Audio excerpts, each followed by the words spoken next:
Hello everyone. Welcome to the YouTube Model Builders Thursday night general hangout. Thursday's hangouts are for the general discussion on model railroading that we all can set a topic to discuss for the night. Thursday's hangouts are the proud sponsor of the Tuesday night presentations, the YouTube Model Builders, EMAG, and the YouTube Model Builders live show. I want to say thanks for everybody joining in tonight's show. And here's your host for the night, Johnny Reb of Southeast Rails.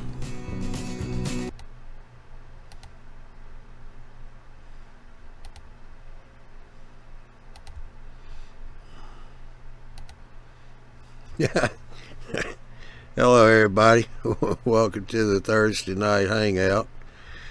Oh man. Trying to get things going. I'm running a little late. Hope everybody's doing well. As you can see, yeah, we're running a little short on the panel here, so anybody got a webcam wants to get on the panel, you can go over to the community page and check the post down at the bottom in the comments. There's a link. Click on that link and come on in. Yeah, I see Sam is back. Said he had a little bit of an internet problem, but that's been cured. How you doing, David? Strasburg 01. Yeah, you're new to us. Welcome to the show. Hey, Mark, how you doing? Yeah, we got over here on the panel, we got Chris and we got Newcastle. Hello, everyone. So, my usual suspects have not shown up yet. Yeah, they'll show. So, Maybe. We may be a light show tonight. But, anyway, Strasburg, got any questions, comments? Just put them up there in the chat. If you got a webcam, you're welcome to come in on the panel if you like. If you don't want to be on camera, just leave the camera off and just use your audio. That'll be fine too. We're not shy here. We let Josh in, so we'll let anybody in. Oh, I got something I want to show here. A post that Phil did. Let me get back here to one switch tabs. Hopefully everybody will see this. Let me make sure. Yeah. Hopefully y'all be able to see this. Something Phil come across. It's a G-scale garden train drifting around the double curves here. It was kind of fun.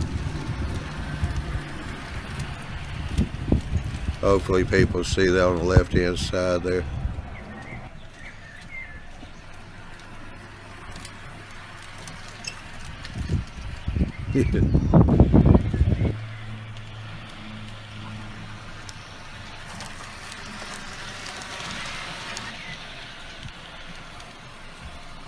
Of course, AJ's comment was he liked to see a one-to-one prototype actually drift a curve like that. Yeah, don't think that'll work, AJ. Yeah, not very well. They prefer not to. But anybody got anything out there they want to talk about or make a comment on? AJ. You usually got something to say. Did anybody see the Bob's latest YouTube video with the 844 coming into Omaha? No, I didn't.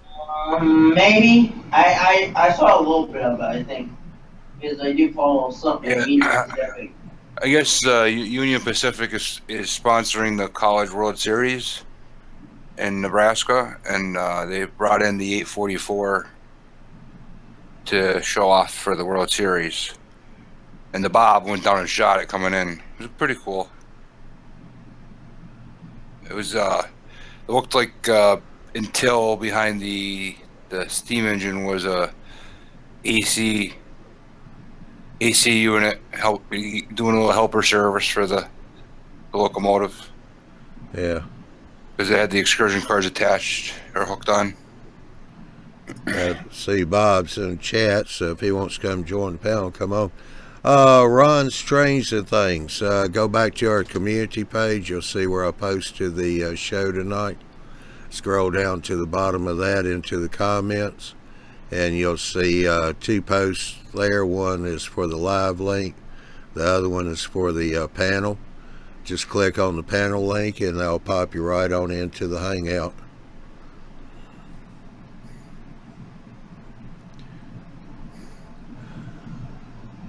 Right there. If right there is the under in Google Plus and YouTube model verse, and right there under this post here, under the comments, is the panel link right here. Just a visual and a reminder.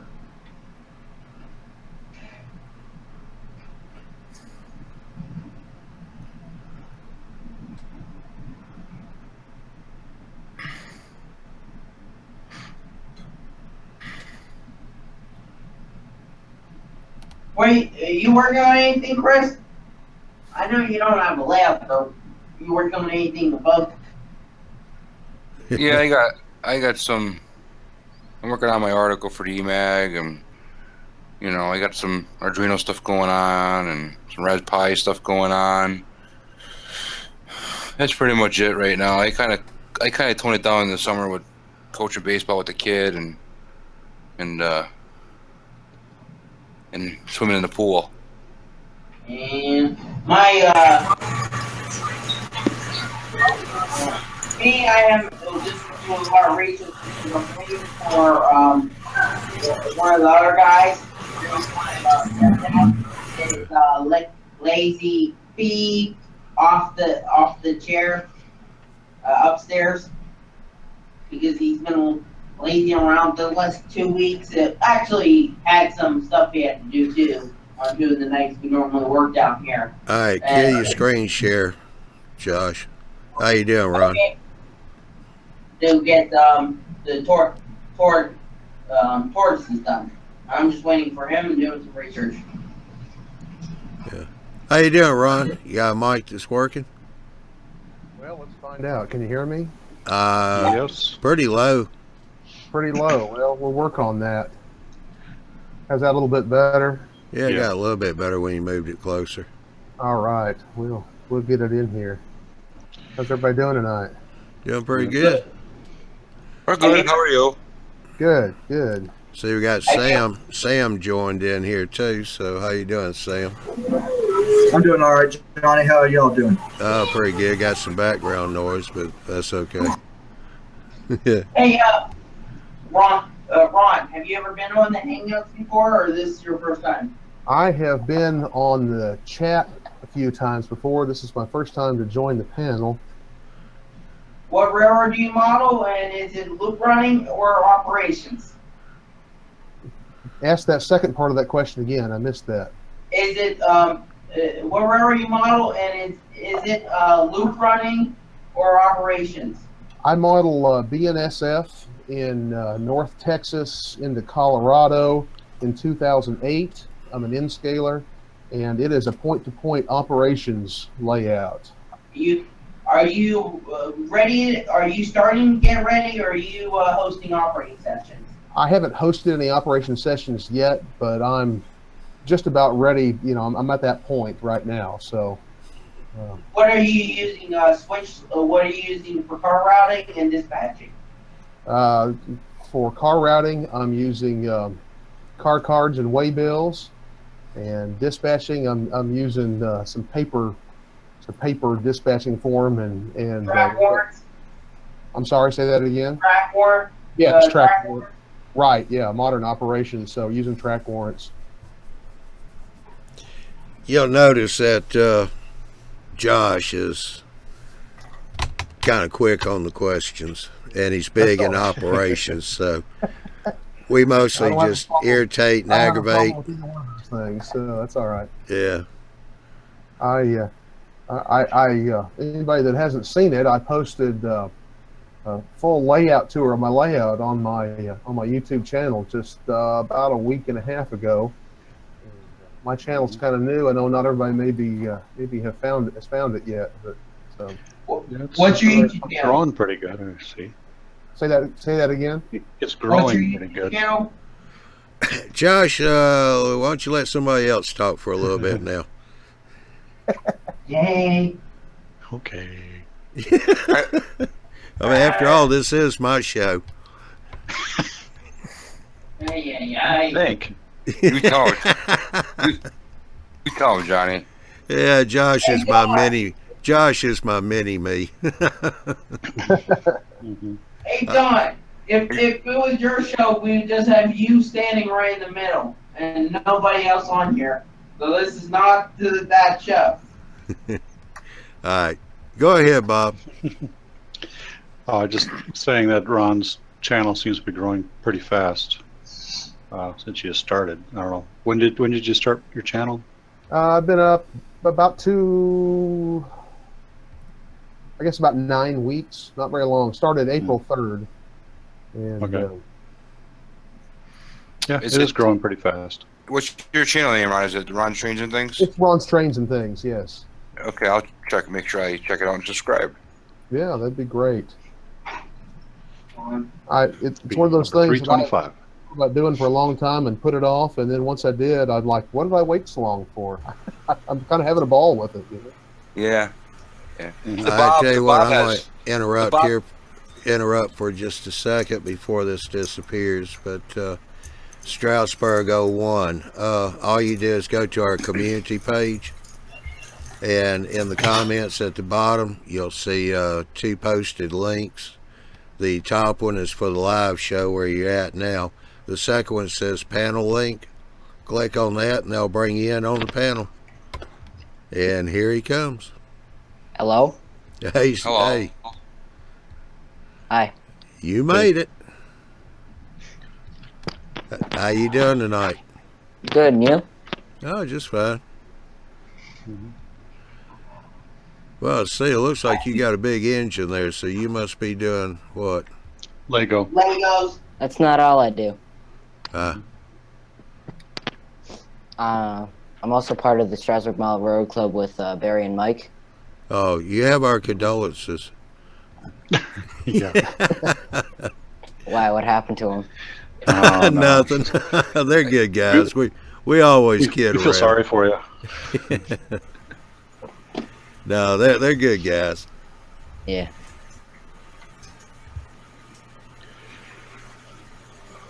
Johnny, do you want your attorney to give him the questionnaire since Ron got the questionnaire? I want to let him take a break for a few minutes. Okay. He is charging you quite a big penny, so. Yeah. Mhm. Well, you guys were talking earlier about the 844 in Omaha. Yes, I was. Yes. Yeah, Union Pacific brings one of their heritage locos in every year. So it's always on display. And ever since I heard the from that new you- stadium came in, the home plate's been there. And so they bring something on display. Last couple of years, they've been bringing in the E9 and the A and B unit. And usually they always have the heritage executive cars behind it, the museum car, basically just about everything you see in the Kato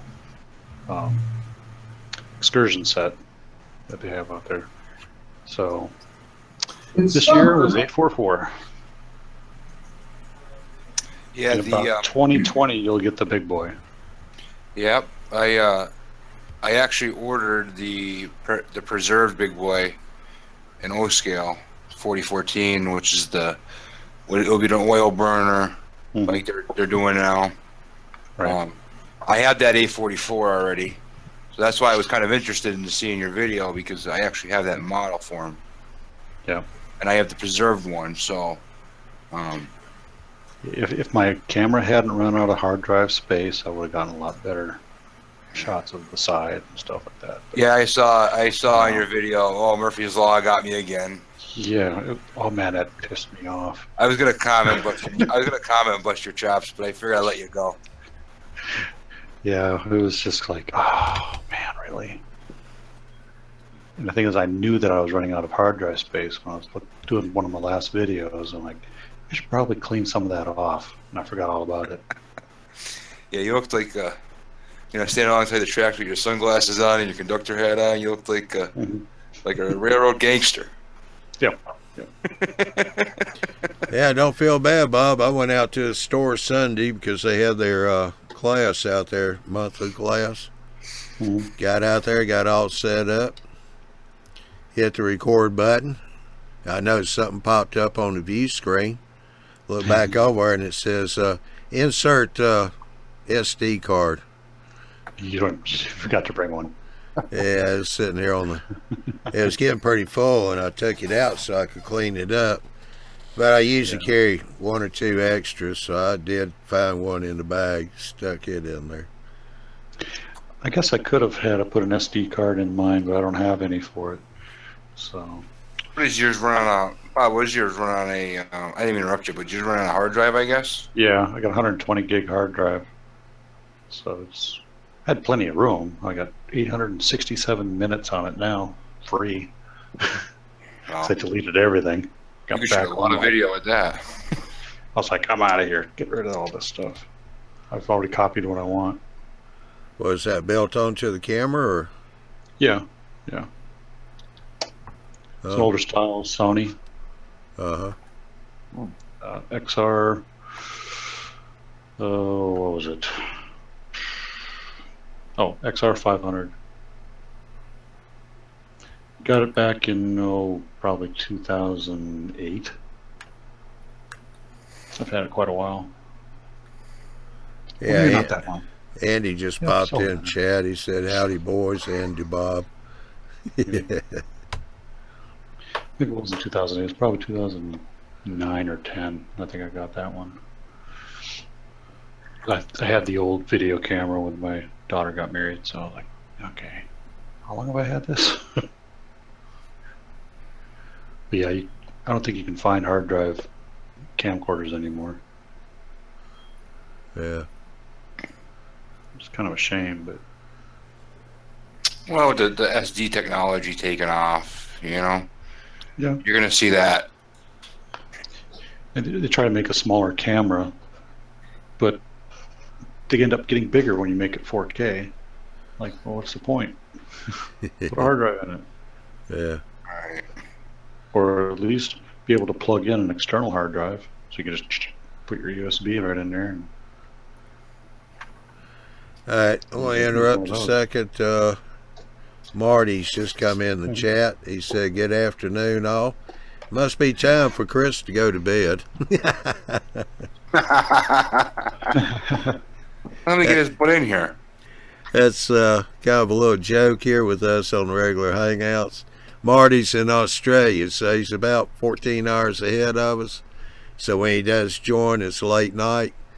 So when he comes in, it's about time Chris is getting off to go to bed because he has to get up and go to work the next day.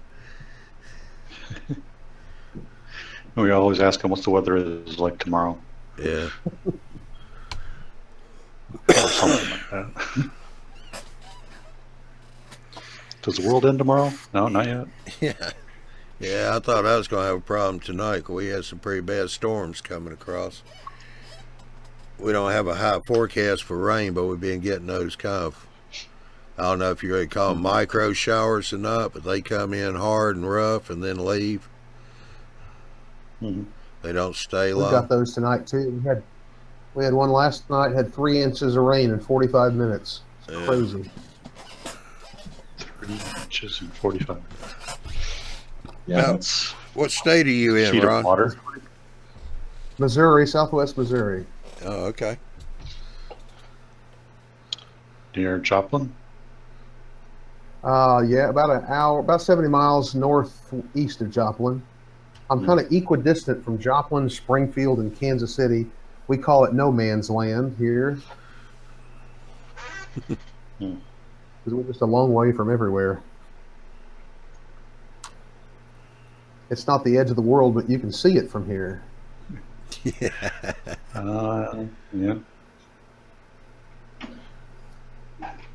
Nice, I've been to the edge of the world. nice layout, Ron. Say that again. Nice layout. I looked at your layout tour video. Very nice. Oh, thank you. Why did you what was your reason for choosing the green fascia? I like it. It was the only color at the store. That's a good reason. Yeah, I just like the color. Don't have any other more reason than that. And that look, yeah, there was yard lead on. Yeah, it was a nice layout. Well, thank you. I appreciate that. Let's jump over here to rock making stuff downstairs today. Get it out of the garage. The 95, 100-degree heat. Yeah. So we cleaned up our basement a little bit, so I said, I'm moving some stuff down here now. Do all my modeling workshop in there.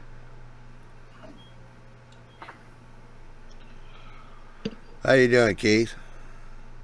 He says hot and dry in Maryland.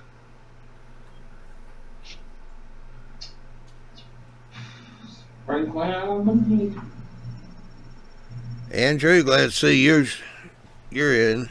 Doing okay. He just popped into the chat. And Ron says it's nice and sunny on a winter day there in Australia. They're going into winter now. That still gets me at Christmas time. We're cold and they're in the middle of their summer. Just something about having Christmas in summer. Oh, yeah, I agree with you on that one, Johnny. Yeah, it doesn't really fit. They probably don't even. Anyway, they don't even get snow. It doesn't even look different.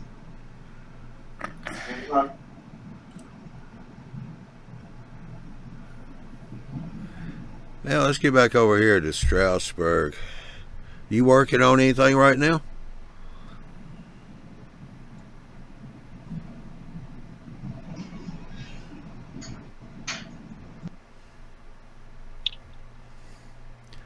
Strasbourg, you there? He must have stepped out. Or Josh scared him, one or the other. Yeah. Hey. But I don't scare anybody though. Ron, was that a second track on the trestle, the bridge right before the yard? Is that yard lead?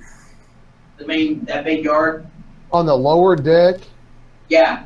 Yeah, the one that's farthest from the camera, the one that's away from towards the backdrop, that on my layout, that is the yard lead, yes. On the prototype in that area, there's actually 3 bridges that cross that river. BNSF has 2 and UP has 1. It's a beautiful thing, but I couldn't quite fit 3 in there and make it look like it made any sense in the amount of space that I had. So your yard on the second level looks like? Yeah.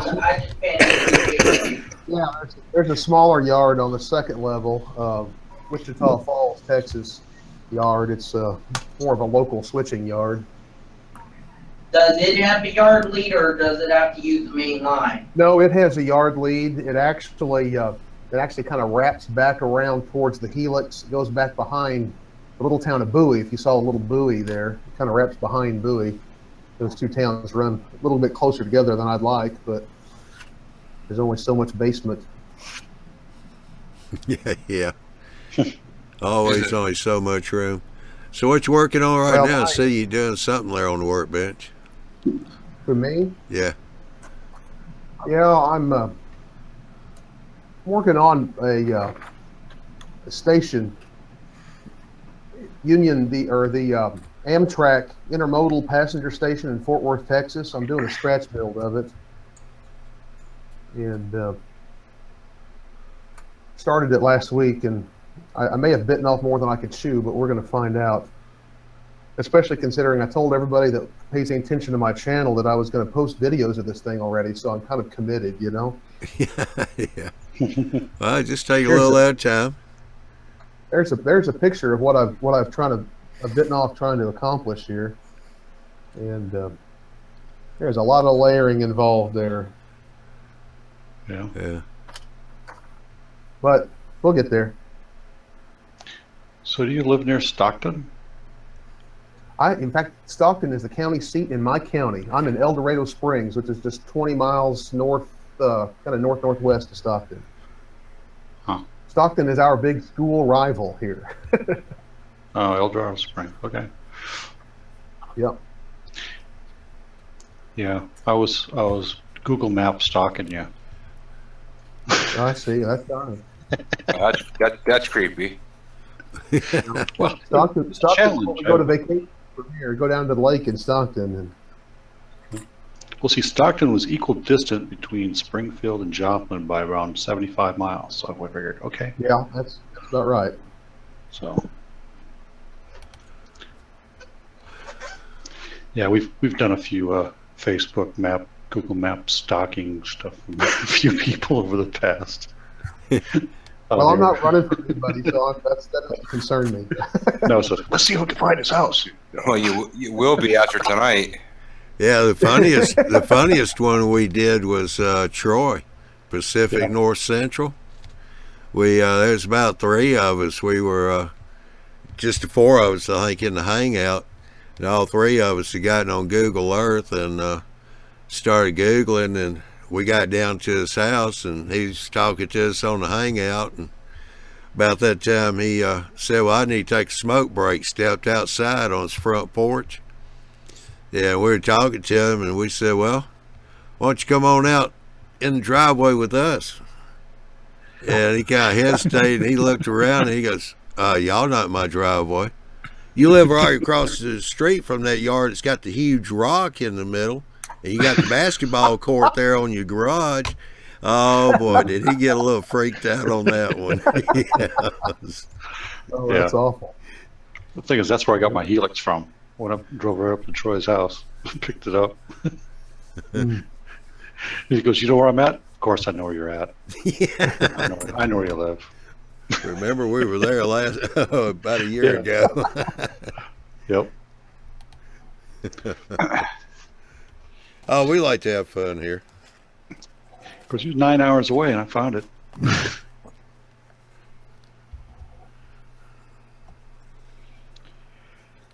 But yeah, I haven't seen much Troy lately, except for playing frisbee on Facebook. He was in here last night. Was he? Yeah. Man, I missed it. Yeah, he come in last night for a little bit. He lost his frisbee golf course. They're having to set up at a different place. Yeah. So they can get the tournaments in. But yeah, my Special Olympics record golf, we had to move because our golf course closed. There are 3 golf courses that closed this year in this area. So did he lose it because of the mining? no. No. Okay.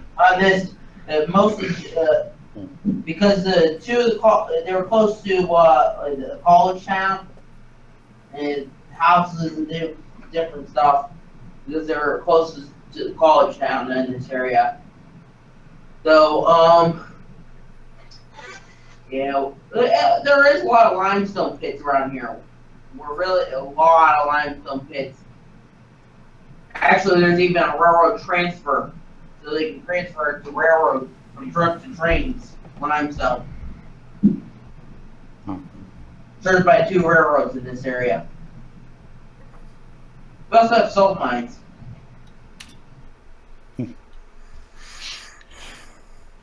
We got a iron ore up at Troy's place there, and there was an overlook of the mine in that visitor center. He said, this visitor center is going to have to go because they want a mine underneath it. And I'm like, man, they got this huge truck, these mining trucks that you see out there. Got this sitting out there. They got to move that. They got to move a whole bunch of stuff to get it out of that area. They're just going to tear it up. Yeah. And he had sort of like there's a frisbee golf course over in that general area that he was showing me. So I just wondered if they had already started mining it. But yeah. Well, I mean, he really didn't say. He just said they got sold. He had to move. Yeah. So Yeah, they got there's a few of them out there. yeah. Yeah, he said that was the pits. They had to go out, pull up all their pins, and they've been out there at the new place because they got a bunch of tournaments coming up right now. I think this is just a temporary place that they're having to put their pins in. Yeah. They already had a few, but they had to add more to it for the tournament. But anyway, Lloyd, are you there? Yes, I am. Can we see what your progress has been on your bridge, trestle bridge? My trestle bridge is right now is installed, but I won't be able to show it to you. No, I can't really. Okay. Sorry. I thought you had everything on a roll around so you could roll around the layout, or did you get rid of that? No, my other computer's on it. I've got 2 computers now. The computer I'm on right now is I'm at my bench work, Yeah. taking a break from my speedometer. Yeah, how's that going? Going pretty good. Got it built? I got it working, but right now I'm finalizing everything, like making sure. Well, basically, here I'll just show you what I've got so far. Hold on.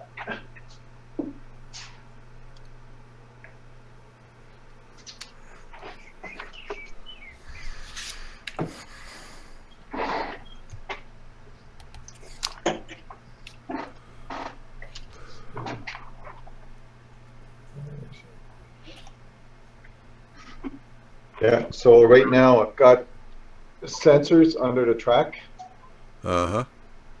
but as you can see, they're not connected yet. Well, they were connected, but I unconnected them so I can build this.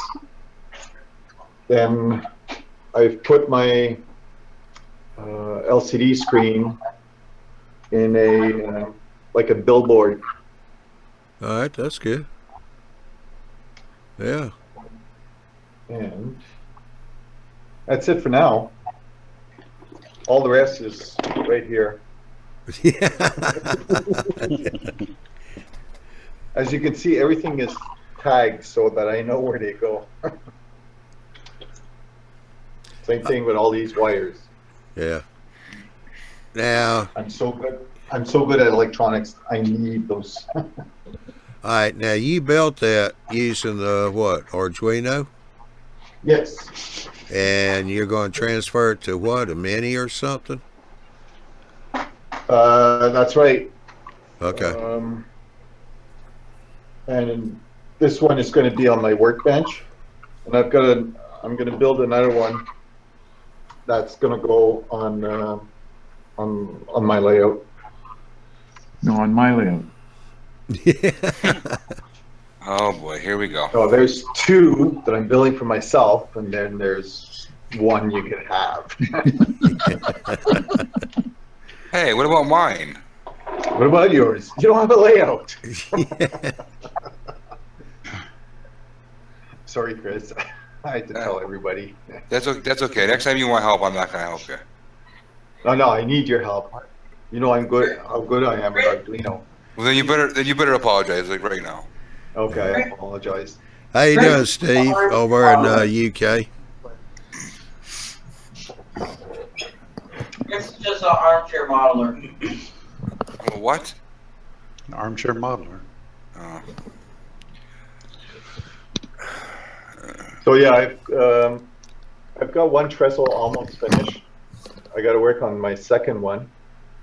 I'm also working on my engine house, which is not totally finished. I'm working on this Arduino speedometer.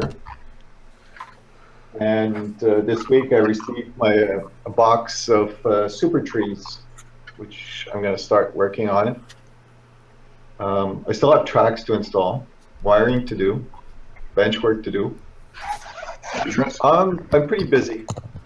Yeah. Yeah, just reminded me I got super trees to do too. I don't know if anybody watched Luke, was this Towan? Yeah. With his water effects?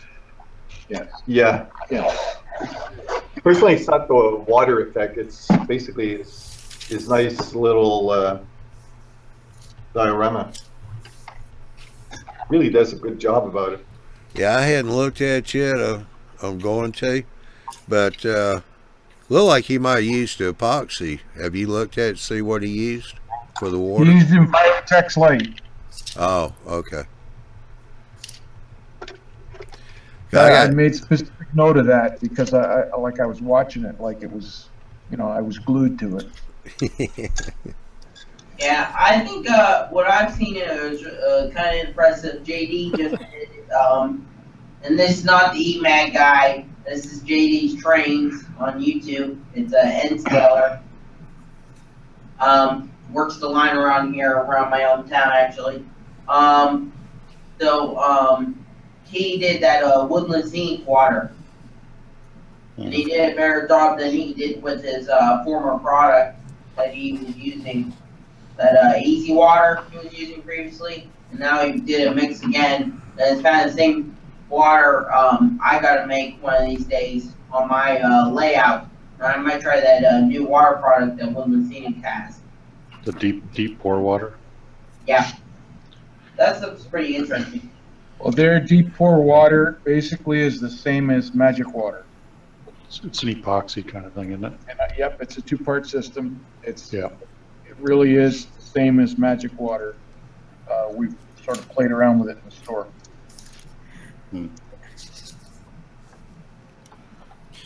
Josh, did you mean JD or DJ? That's what AJ wanted to know. Not DJ, not the, wait, let me just pull it up. It'll be easier to explain. Yubba Dubba Doo? Or not the other one? Wait, I'm on it. Here, let me screen share. Yeah, you always do. This. DJ's Trains.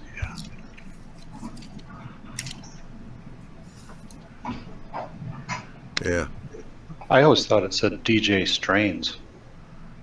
Yeah. Why is he straight? That's how he got his hernia. Yeah. He works CSX. Not my favorite railroad. He works for CSX, and hopefully he keeps his job.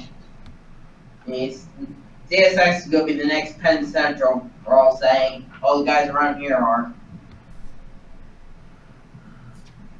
So this is the video he did about I'm going to do that green tint he did right here. This is his finished product right here. See that? It's about the same tint I have to do. Yeah. Yeah, DJ does pretty good work. Yeah. He's been on it was one of the early episodes of the YouTube Model Builders when they were just doing the Saturday shows. Yeah, I've been following him for a very long time. Yeah, I've been following him for a long time too.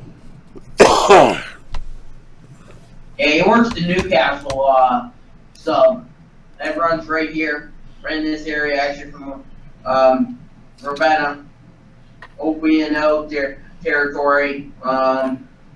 Actually, part of the division is single track, part is double track, and part at one time was dual Pence, New York Central, and B&O territory, and had dual signals.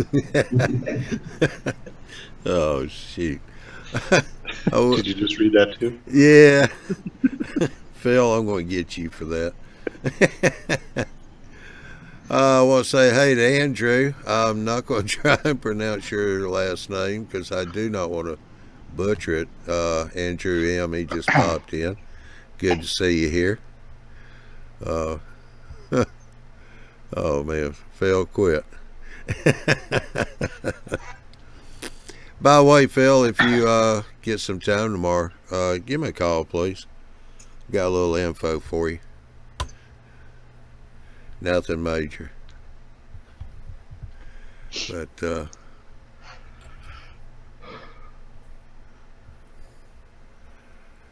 all right, let's see. Oh, yeah, we had the fine scale build this week on Tuesday night, and what'd y'all think about that one since Andy brought in Nick from Imagine That Laser Art?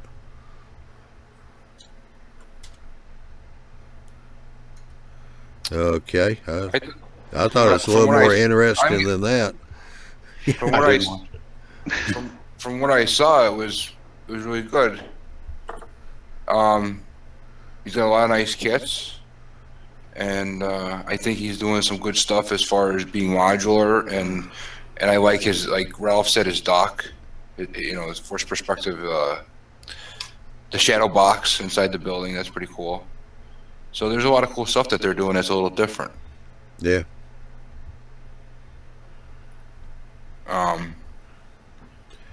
Ralph gave him some constructive criticism to help him out, and yeah, okay, he certainly made some notes and drawings on that, and he said he appreciated that too. Yeah.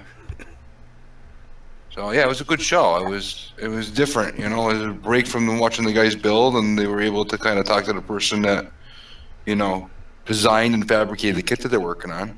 Yeah. You give a little other perspective on it.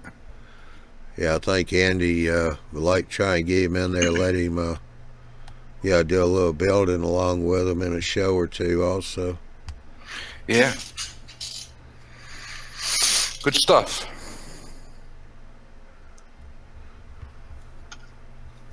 Yeah, of course, Dan over here says, I love that double beer industry. Okay, I won't comment on that one, Dan. I wonder if he meant two-handed beer.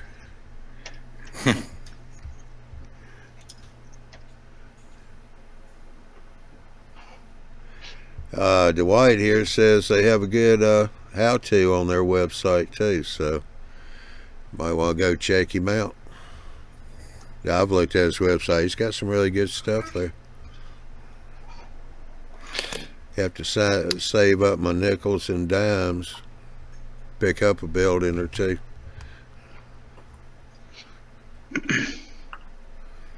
Yeah, I was thinking the same thing. Apparently, they do other scales in HO. I know Andy said that when I was talking to him off the live show that he has more than just HO. You just have to contact them and. Yeah, he did. Scales. Yeah, after the show, he was saying because we didn't get to pose your comment about the O scale, so we asked him about it, after the show, and he said he did have some stuff, but you'd have to contact him because it's not up on the website. Yeah. He said right now his main focus was HO, getting that going, and then he's going to work out from there. But the thing is, he does do, if he can fit it in, custom work. And if you have a specific building in O scale that you're thinking about, and you can get drawings for it in PDF form, Send it to him. And if he can fit it in, Yeah. Yeah, I wasn't really thinking of anything specific. I was just asking because I know Miles was doing an scale building, and then during the show, I hopped on the website quick to see, what he had, Yeah. and it was all OHO. That's why I posed the question, because Miles was doing a scale building. You go to the guy's website, he had all HO, so that's why I wanted to know.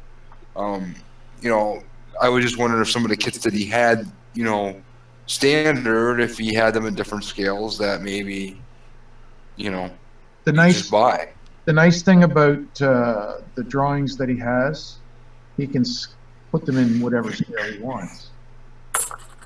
It takes a little bit of doing. You adjust the scale in the drawing in the computer program, and it sends it to the printer. It'll print out whatever, Mm-hmm.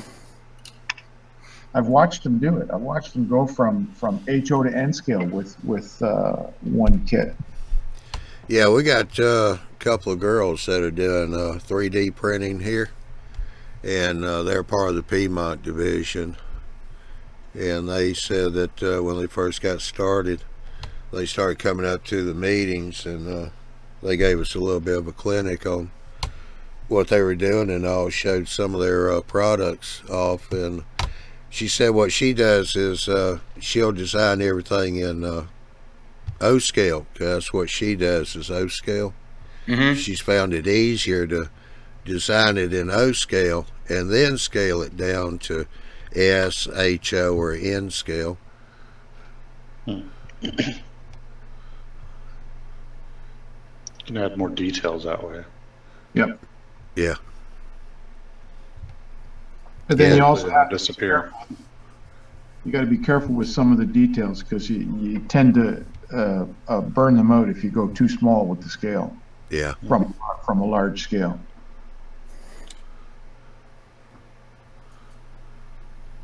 Yeah, they're small operations, so they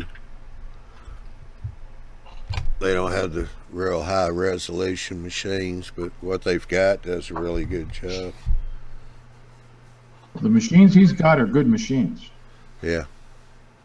Well, I'm sure they are. And they've been replaced, I think, already twice. I had the opportunity to buy one, but I couldn't afford it. Yeah. Yeah.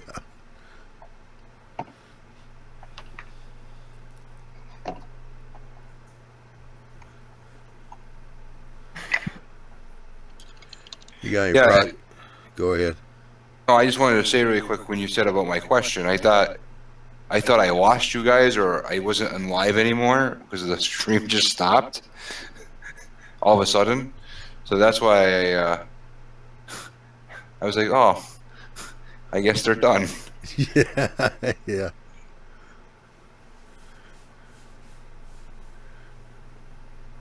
Yeah, I let the show run a little longer than what we normally do, so got with Nick being on there, it seemed like it was going pretty good, so let him have a little extra time there.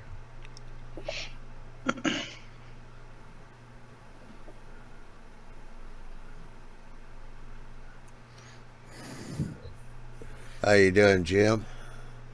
See, he just popped in.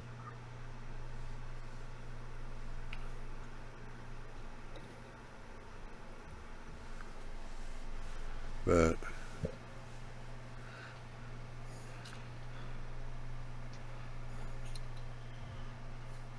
oh no, it just don't seem right having Andy in here. Of course, Josh tonight has kind of replaced him pretty good. Wasn't that the truth? Careful now. Yeah, Josh just took a bow. I want Andy back.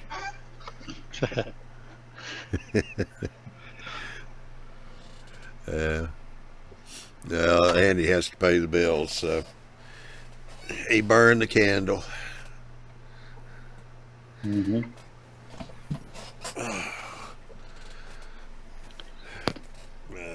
Someone's got to fix the computer. Yeah. Yeah, I was over at John's this week, and I made a little mistake on when we were building this bench work. Yeah, I say a little one. The end of the layout where you walk in, it's got a lift out, but the walls are not straight. They come out, they start out from the wall, the room wall, at 90 degrees. About halfway across, it stops and then angles in a little bit. And yeah, I kind of mismeasured, and that angle's a lot sharper than what it should have been. So I'm having a hard time trying to get a curve in there to come across that lift out. Okay, he's got one steam engine and some passenger cars, and did the best I could, the biggest curve I could put in there, and I've already dropped the turnout back a foot. That's about as far back as I can go with it. Well, I remember that discussion, John. Huh? I remember that discussion. Yeah, and I put that passenger car on there, and I said, no, that doesn't look right, and I know if he's pulling 3-4 cars, it's going to want to pull them straight across the curve and not around it. So that's what I'll do next Monday, go up there, and won't take much, undo that wall, straighten it out, and straighten out the wall on the other side, so I'll have a straight line across.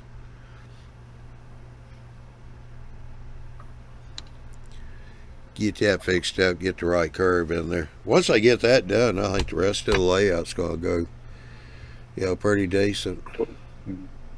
Dwight says you should know better. Measure twice, cut once. Yeah.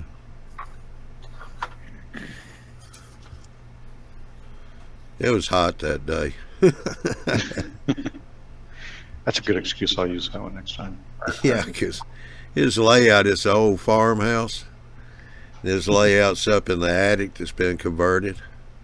So the walls are only 4 feet tall, and the ceiling slopes on the same pitch as the roof. Yeah. So a couple of places where his layout's only about 10 inches wide, and I keep forgetting. I guess it's a good thing I don't have hair on top, 'cause I run right into that ceiling every time. You're gonna have to start wearing a hard hat. Yeah, really. The nails are sticking through, probably. Yeah. Gotta hammer them all down. Never get the shingles off, but you won't get your head pierced. I think that's the house I grew up in. That was my bedroom in that half story on top of that old farmhouse. Yeah. Put the shortest kid in the house in there, so he can't hit his head on there quite as hard. Hey, looks like Andy's in. This will be, so to everybody who's in our Q&A and as people join, we'll talk. This is more of a... Okay. All right. Now he sounds like Josh. Oh, what are you doing, Josh? You said you were missing Andy, Oh, and I'm replacing Andy. okay. Oh.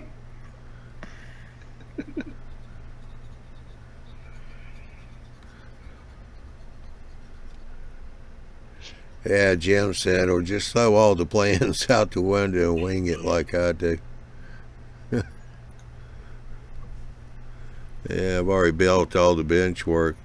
I just got to readjust this one part, and that should be it. I've been there too. You have a great set of plans, and you get done, and you think, "Wow, that doesn't even resemble the plan I started off with."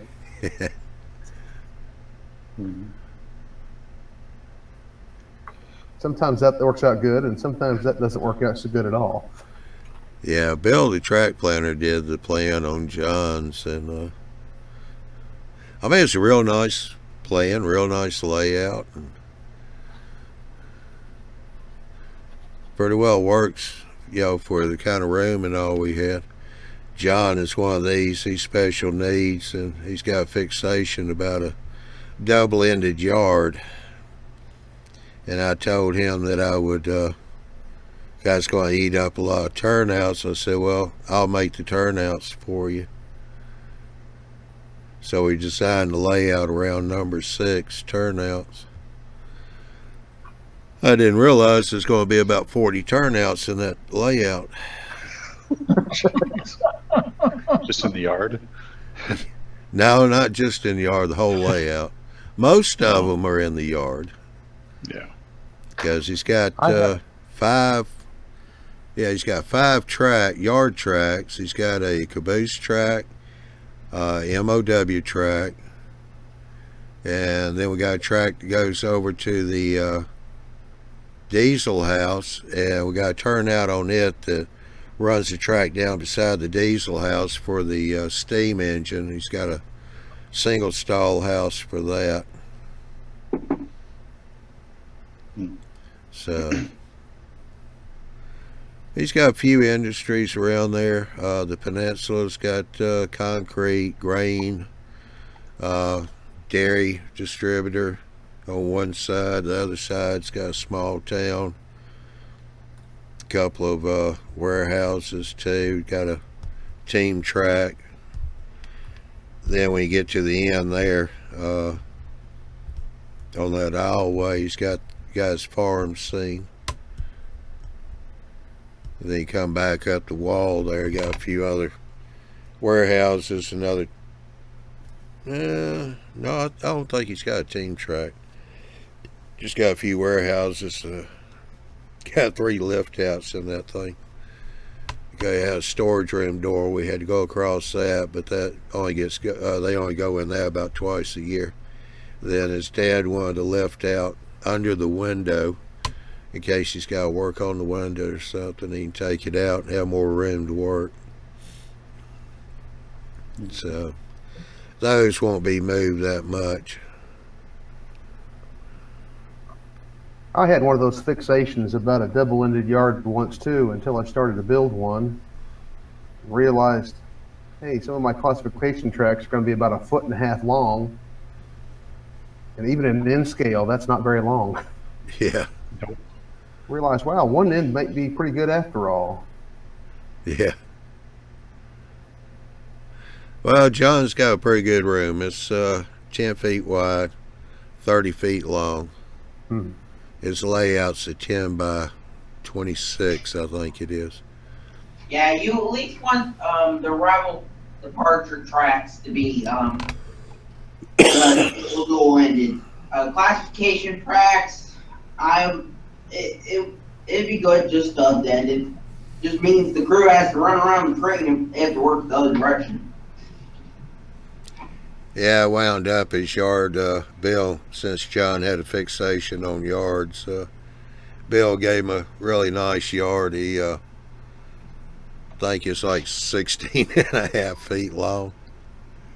Hey, at least, you know what, John? At least he's not modeling Conway Yard to actual prototype representative. That's 3 counts long, hump yards, classification tracks, roundhouses, departure tracks. There's probably 100 switches in the yard at least. Hey, just saying, at least you don't have to build 100 switches in one yard. Yeah, well, John won't be doing no pro operations or anything like that. He's got more rolling stock, I think, than what that yard right there will actually hold. Be honest about it. It's like a staging yard, or a holding yard, or a storage yard. Yeah. I mean, it's going to be a nice layout when we get done with it. These are never done. Yeah, John's going to be done. When it is, I'm going to change my phone number too.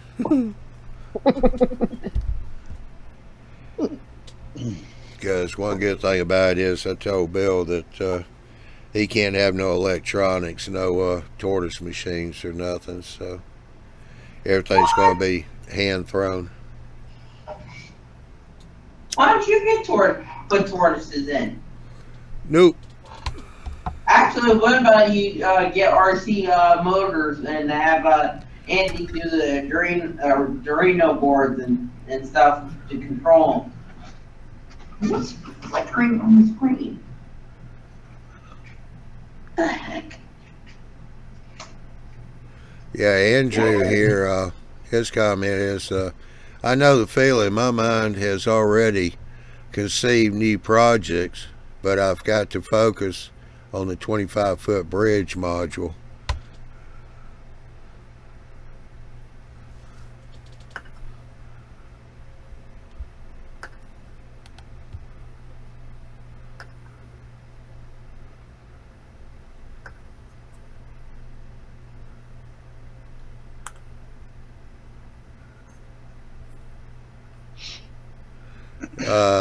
When he said 25 foot, I'm sure he meant, scale feet.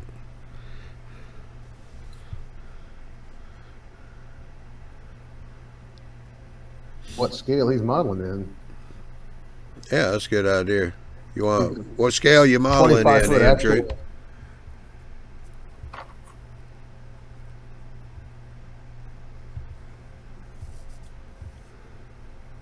Probably. He could be talking real feet. Yeah, he could be modeling quarter scale. Yeah, but I'm doing HO, and the one bridge I've got is a plate girder bridge that's 8 feet long, and then it goes into 3 other bridges after that. He said actually feet in HO. 25 feet. That's a tiny bridge. Huh. Actual feet in HO. Okay, so 25 feet, real feet in HO. Real, yeah. That's a big bridge. That is a lot of bread. What type of bridge? I know out there at the store we built a shucks. What do you call it, Ralph? I'm not sure what you're talking about. Looks kind of like a high line. Got the metal structure under the track. Oh, the plate girder? No, it's not plate girder. It's got the ironwork. The legs and all come down, kind of like a high line you see in New York. Huh? The high truss bridge. No, it's a different word. Okay. Viaduct. We got a viaduct bridge, which has a couple other bridges on it too. All total, that's 54 inches long.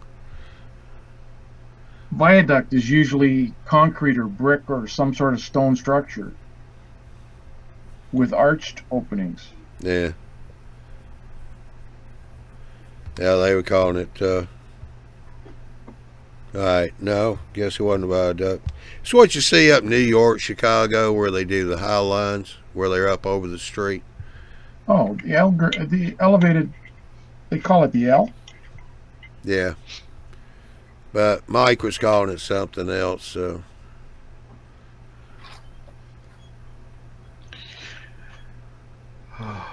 You're talking about yards, and I'm sitting there thinking, I need to get a big building for N scale yard.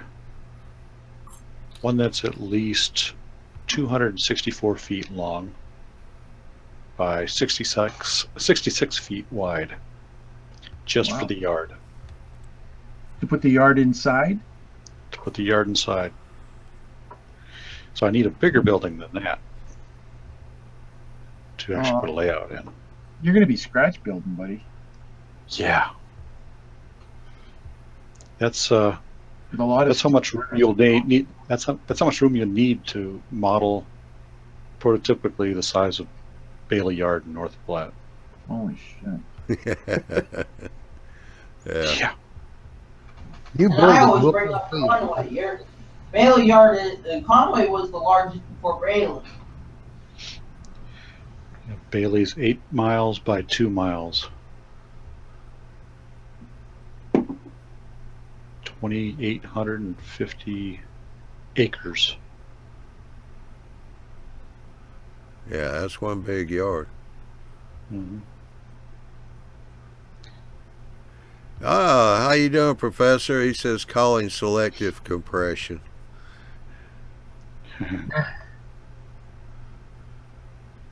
250 feet down into 25.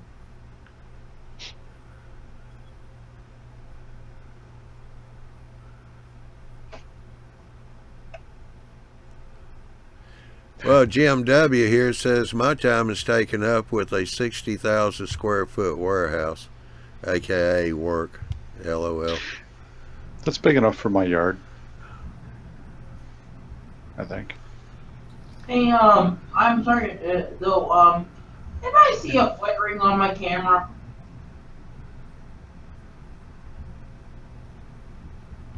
Is it just me?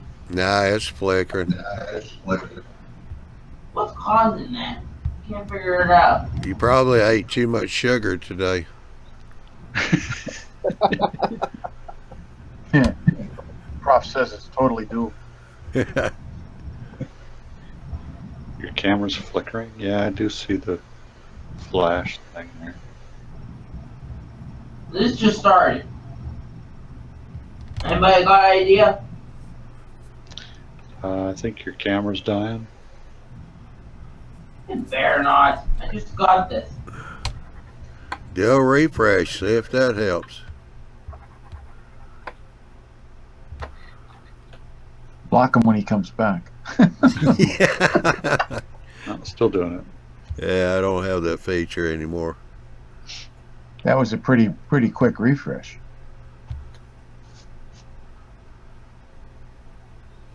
Yeah, Professor said frame rate versus the main power frequency.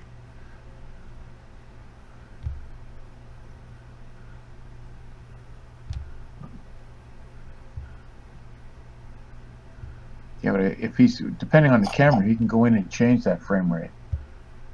Yeah. Whoa, now it's pink. Don't give Josh any ideas.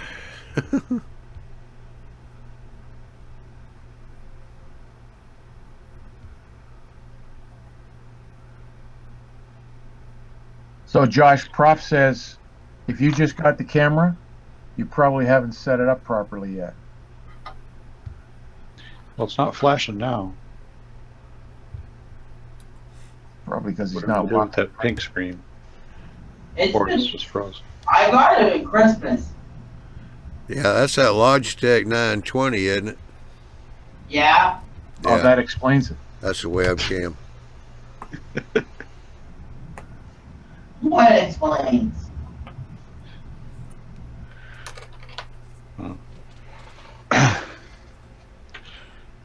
It's the only reason we can come up with is because you got that one. It's stopped now. Yeah. My side of that. I had to move my 920 over here to the computer off the workbench, and I got the cabling. I know Andy's going to jump my case. I still haven't strung it yet. I'll put a capture card in my computer, run my camcorder over at the workbench.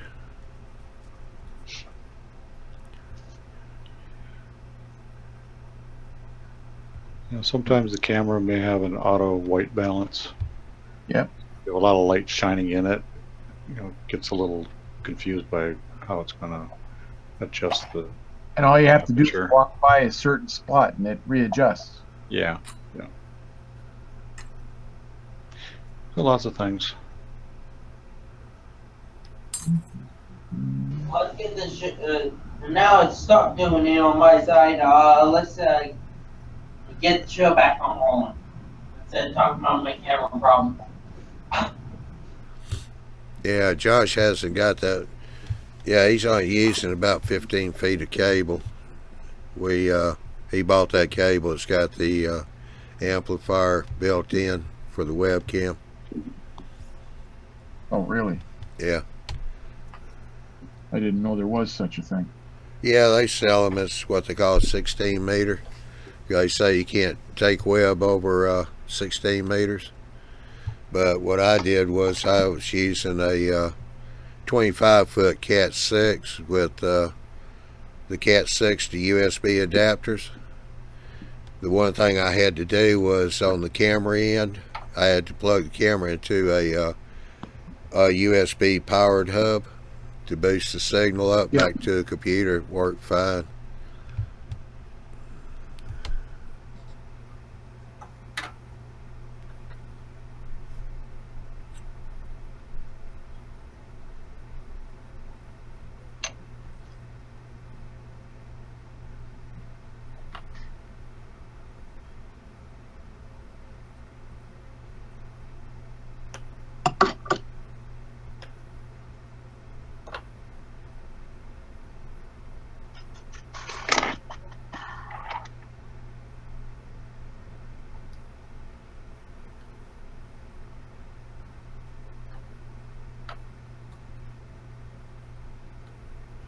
I'll have to take a look at that, Professor.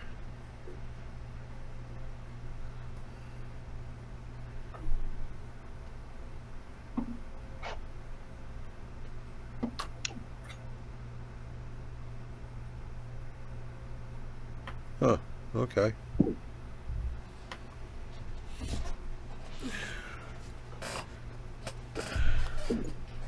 Yeah, because I don't have that much footage to do, but coming out of the ceiling, cross up under the steps to where my workbench is. Then I was just going to have the cable hanging from the floor joists, go back around to where hopefully one day I'll build a layout on that end of the basement, so 50 foot of cable's a little bit more than what I need, but you know, when you buy it pre-made, you don't have too much choice.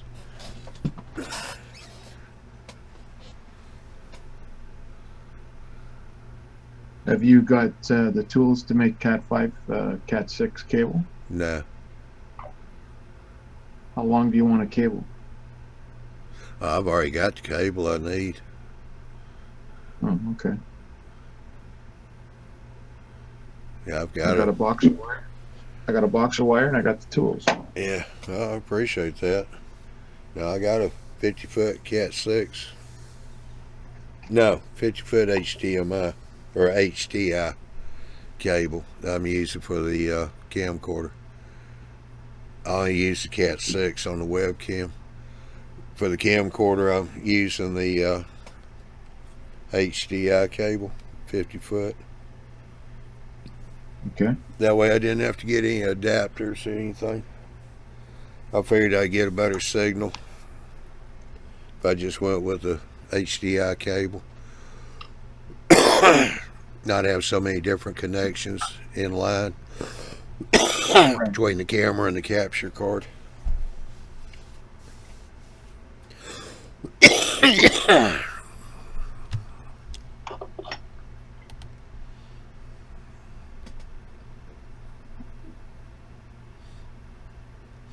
Not that big on audio, video equipment, or electronics, but I've slowly over the years learned a few things. You know, like the least amount of connections, the better the signals.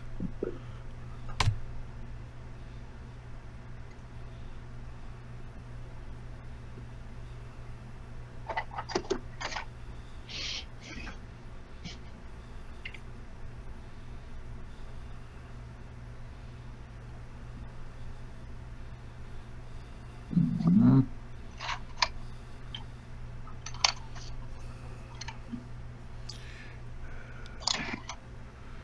Troy, I'm not sure if Andy's still in the chat or not, but I'll pass that on to him.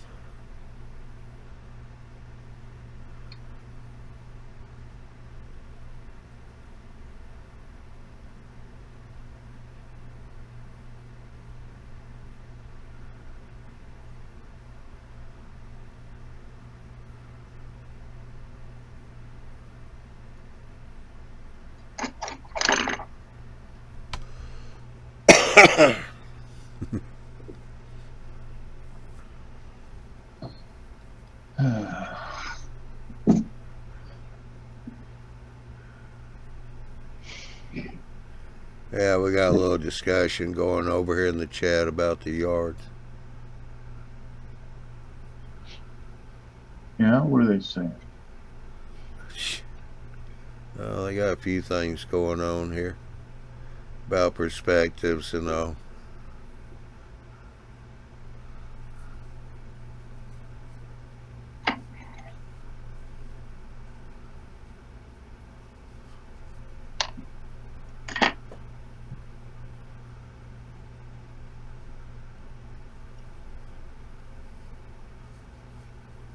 AJ doesn't know who he's dealing with when he's talking with the prof. Yeah.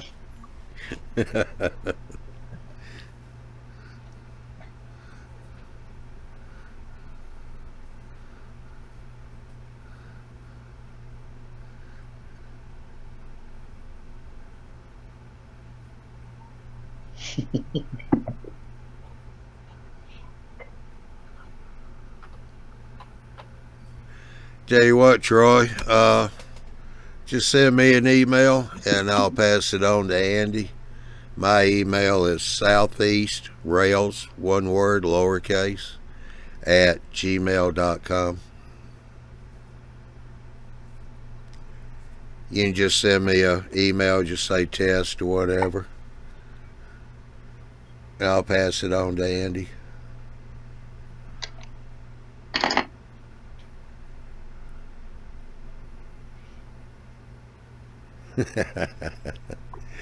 AJ just said that the professor, he said, yes, I do know.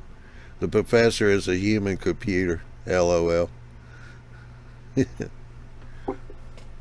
man knows his stuff.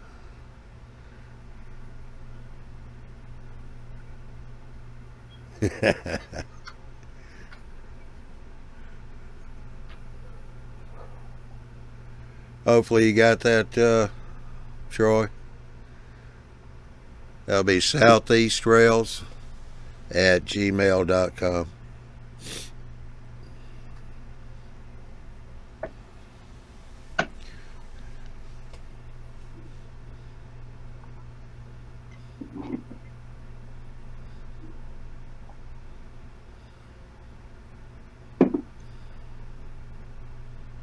So did you have any more luck with your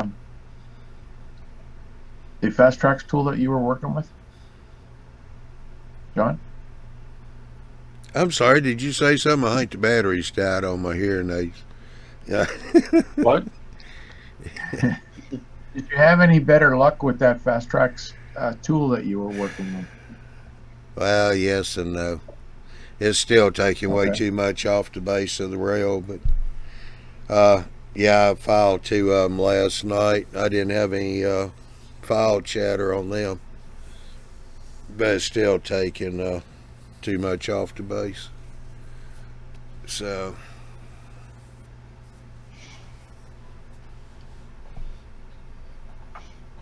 Have you got anything to measure the angle on that? no, I don't really. Okay, then there's no point in me measuring mine. How was you going to measure it?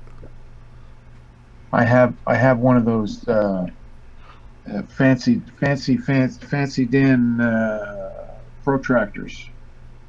Or micrometer? No, it's. Hang on, I'll go get it.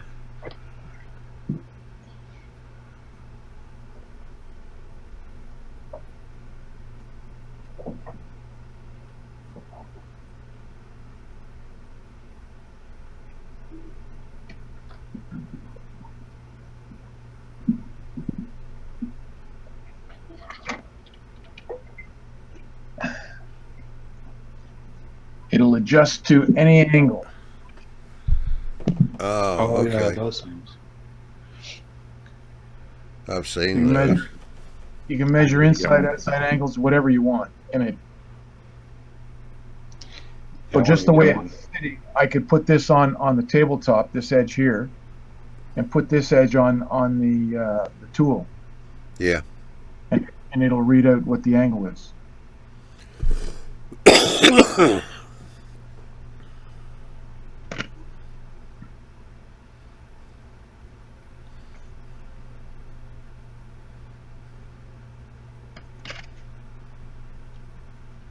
I got this for my woodworking, and I've used it more with my railroad than I have with my woodworking.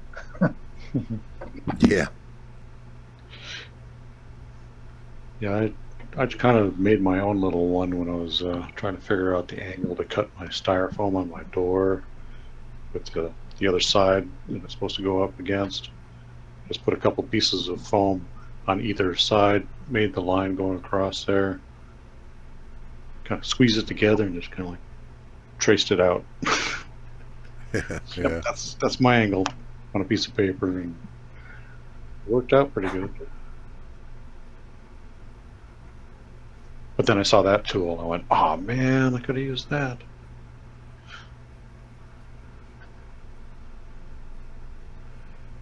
Yeah, I've got a artist, I think, compass, or I mean a drafting compass. It's kind of,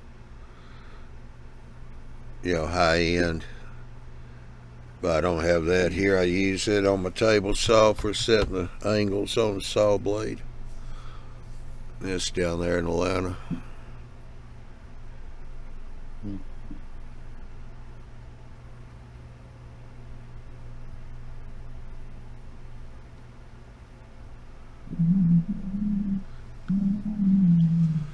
Guess I could run out to Harbor Freight, see what they got, and grab something, come back and measure the angle.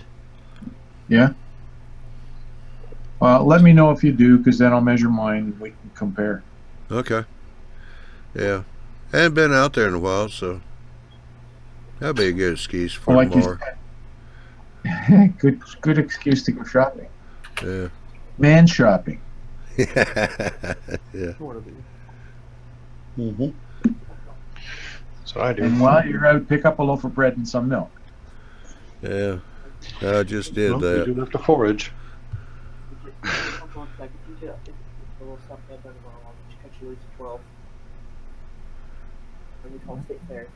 that 20-30 minutes. I'm planning on meeting her. If that works out at 1:20. But And if not, if I don't get off to work, whatever, about noon or 4. yeah. I'd say about 80. Now all I'm doing is when I file those Ralph, it's just I keep watch on it. As soon as I get down to the web, I just stop there. Yeah.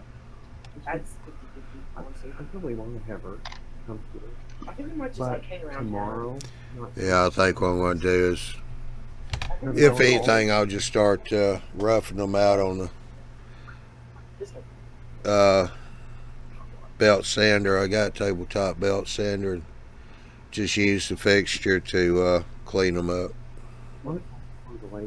Right. Make sure I got that one square corner on that end, because the belt sander won't make a square. It's just kind of rounded. Yeah. It's one of those Harbor Freight, so the belts tend to, once you get there, the edge wants to roll back a little bit. Oh, right on. So.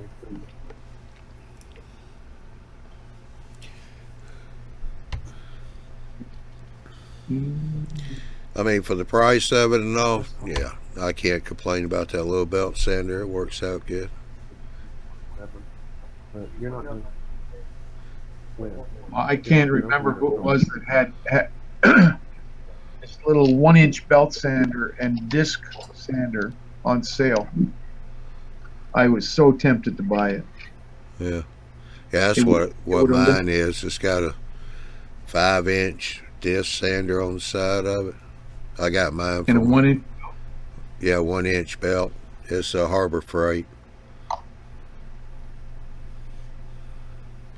Because that would eliminate so much filing.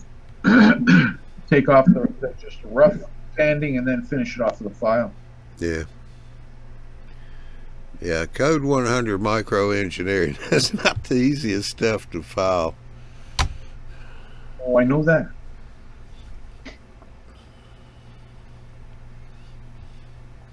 It still takes me about just under 10 minutes just to do the points, switch points. The frog I can do about maybe 6-7 minutes.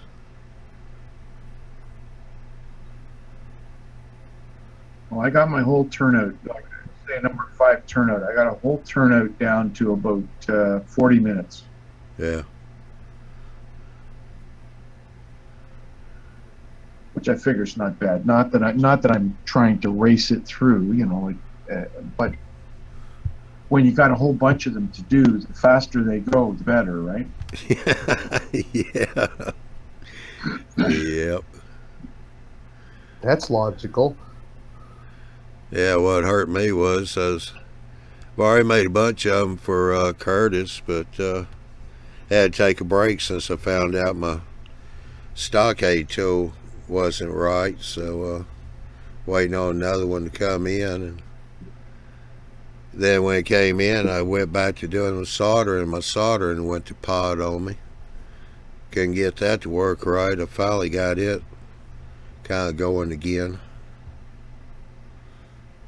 Went back and watched Tim's video on soldering. I was sitting there going, okay, I'm doing that, I'm doing that, I'm doing that. Well, I think I've done a little different this time, so I just leave the soldering iron on there a little longer. I mean, it's in the fixture. I don't have to worry about melting ties. So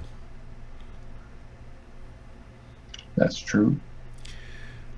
Let it heat up just a little bit longer. Night before last, I finished up a turnout, and solder seemed to flow. And it worked well? Yeah, solder was flowing pretty good.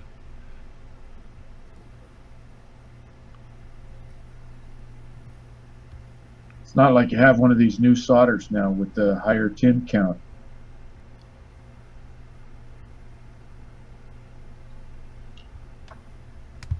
You're still using the 50-50? No, it's 60-40. Well, I've got the solder that Tim sells. Okay. Yeah, and it's always seemed to work pretty good. That's a 60-40, I believe. I think so. But it's a 15 thousandths diameter solder, and then I got that big spool of solder I got from Jim. That's 32 thousandths solder flux core. And it was working good, and then when I took that break, even it quit. It wouldn't solder right for me. Maybe your iron is starting to go. Well, I changed the tip on it, and it didn't make any difference. And yeah, but I don't think it's the tip as much as it is the element that's heating up. Oh yeah, no, it gets pretty doggone hot because when I reach over the stand, I'm feeling some good heat coming off that thing. Okay. Yeah, I know it burns my fingers pretty good. Well, I missed my cleaning station. Got a 2-inch hole in there, and I poking the iron in there too quick and tend to move my wrist a little. Next thing I know, I've done shot the tip between my fingers and the cleaning station. Wake up time. Yeah, really.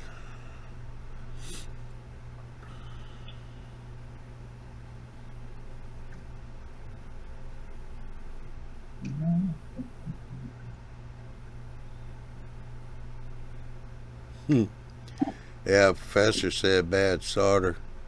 Got caught by a batch of bad solder recently during the layout wiring mission. Said that was painful. I'll bet.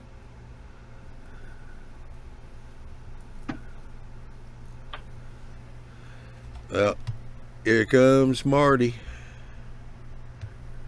Must be lunchtime. Another Aussie.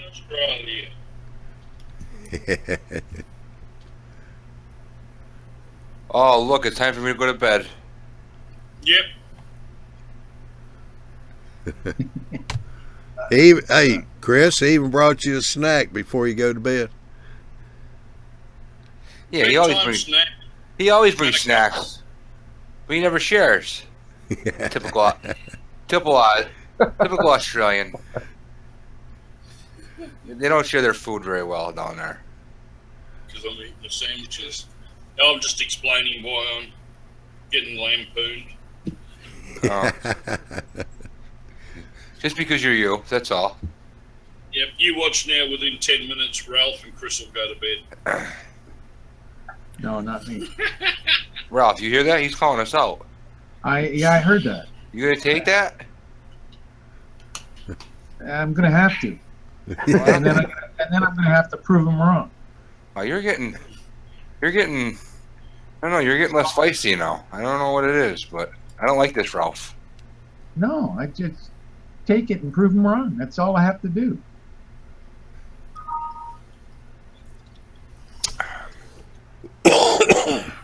He'll be saying, Well, there you morning. go. Hey, Martin, we have an anti-bullying policy here. Thanks. Well, save you watching me eat. I'll put the logo up. Huh. Aww. Okay.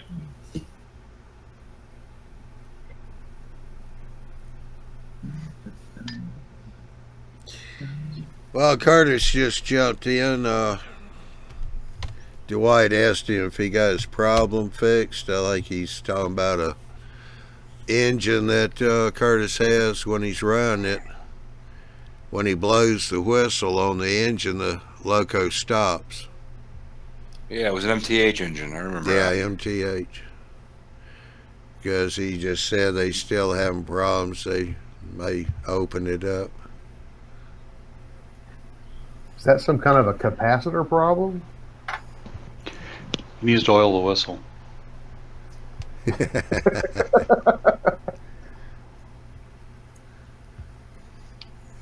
I think that's one he's going to have to pose back at MTA. At MTH, yeah. Yeah.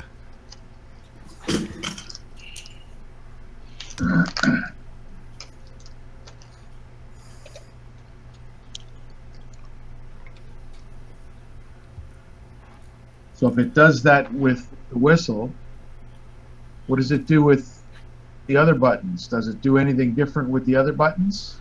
Yeah, that's what I was about to ask. Like the bells or the steam, or not the steam chuck, but the coupler clank and that sort of thing? Does that change at all?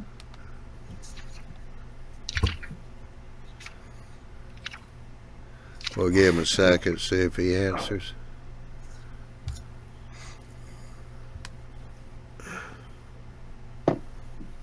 That's if he hears it. Yeah, he's over in chat, yeah. He's chatting with Bob. Yeah, he likes my advice. You gonna share? Now he says nope, runs fine, only the horn. Are we talking steam?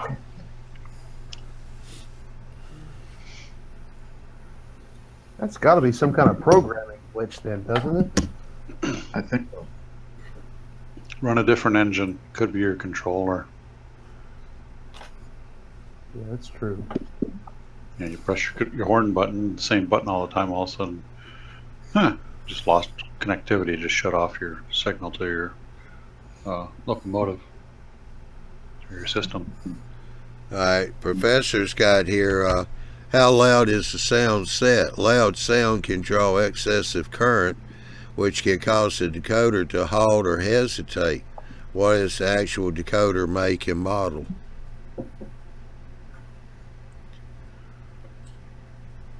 MTH.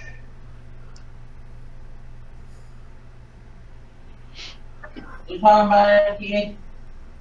So who makes the decoders for MTH? Wasn't it Proto at one time? They have their own system. MTH though, because it's kind of like it's their own like computer board system. That's the new ones, Josh. That's the new ones. But I'm talking, depends on how old it is. They used to use what's the one that begins with a Q?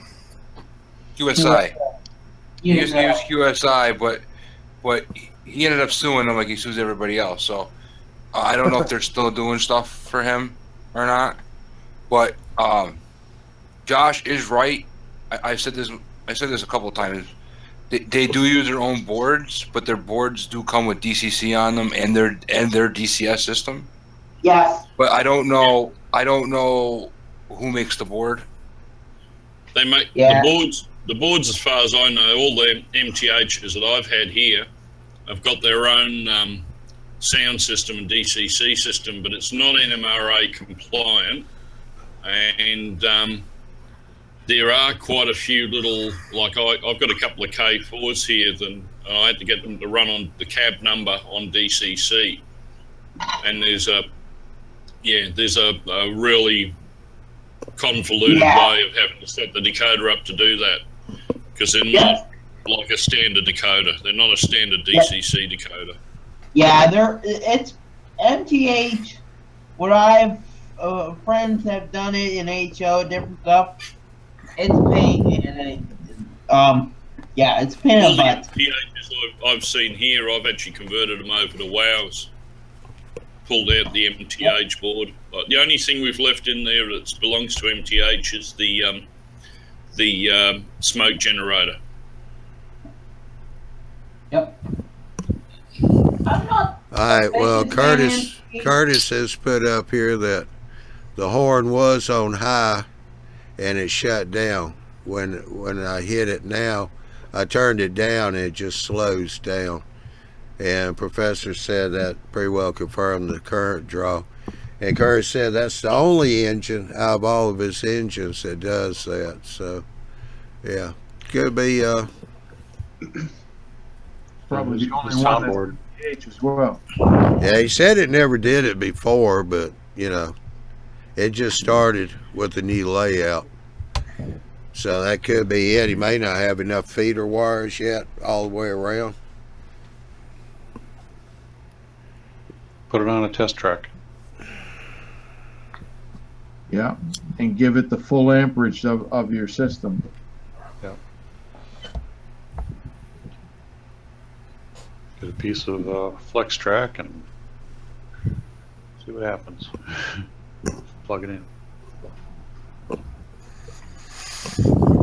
Or maybe 3 or 4 pieces of flex track.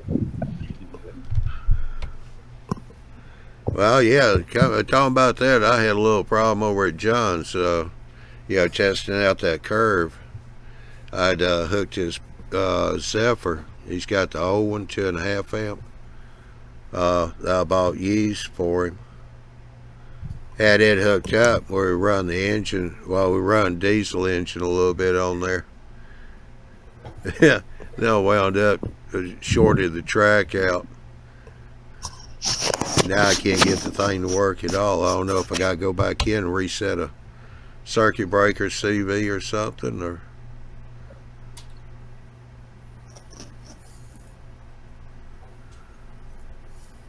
That's interesting. I have this similar problem with a QSI Cato that I have.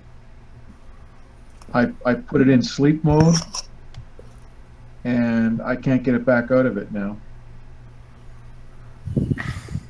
Sounds like what happened to Windows. Yeah.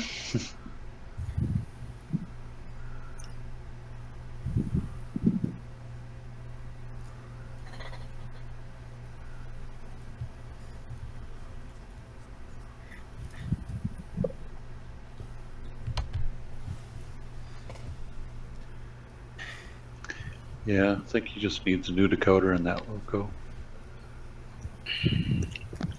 Yeah, if it's an MTH logo, I'd replace the decoder with an ESU or a TCS WOW.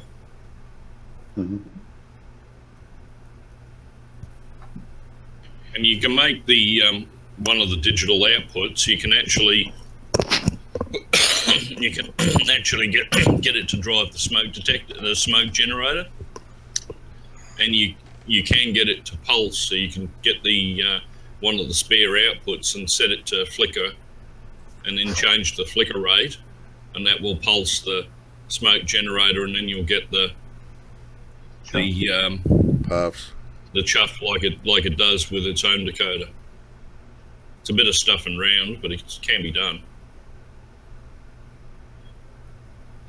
Yeah, this is an F3 unit. He's asking what decoder would run in there. I'll put a TCS WOW diesel in there.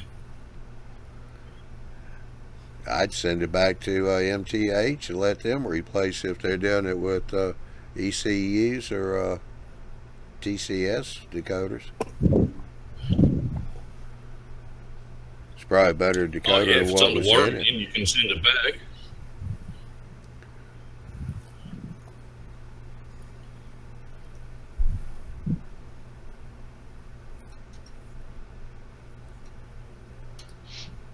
Mm-hmm. He's got a couple options there.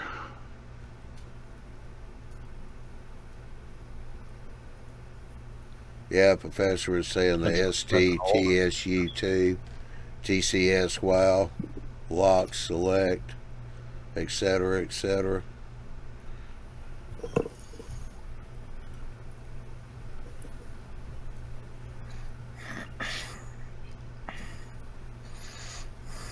Yeah, I don't know if it's still under warranty or not. No.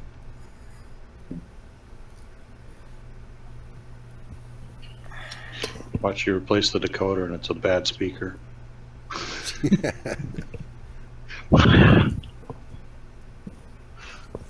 but he said it slows down when he beeps the horn. Yeah. Speaker's attached to it. Everything else is working fine on it. Yeah. It's just the horn that makes it stop. But he has set loud, so like the professor said, set it real loud, it's drawing an awful lot of current, making it stop or slow down. He said when he turned every sound? Yeah, because when he said he turned the sound down on the horn, now it just slows down. It doesn't come to a complete stop. That's what I meant. Isn't all sound on the decoder set to the same level? No. Or can you pick and choose between? You can pick and choose. Oh, okay. It depends on which decoder you got, which sound decoder. But most of them, there's a master volume and then independent volumes for the different sound effects. See, I don't have all those options with N scale, I guess. Yeah. Yeah, Curtis said no, it's just over a year old, and they want the cost to ship in both ways, plus $45 per hour, plus any parts. Sounds like a decoder change. Yeah. Yep. Buy a decoder, change it out yourself, save yourself $45 plus shipping. Yep. Contact Shane.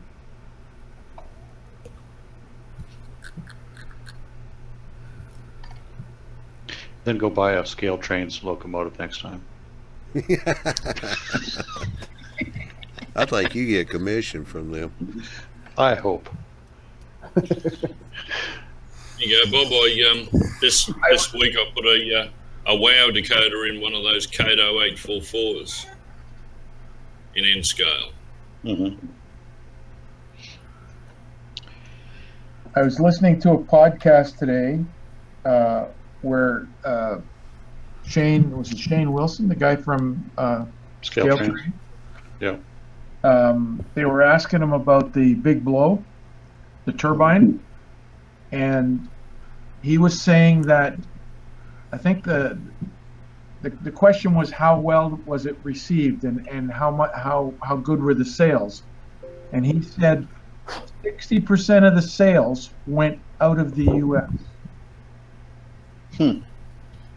Wow. To Europe, Australia, all over the place. And the other 30% was U.S. and Canada.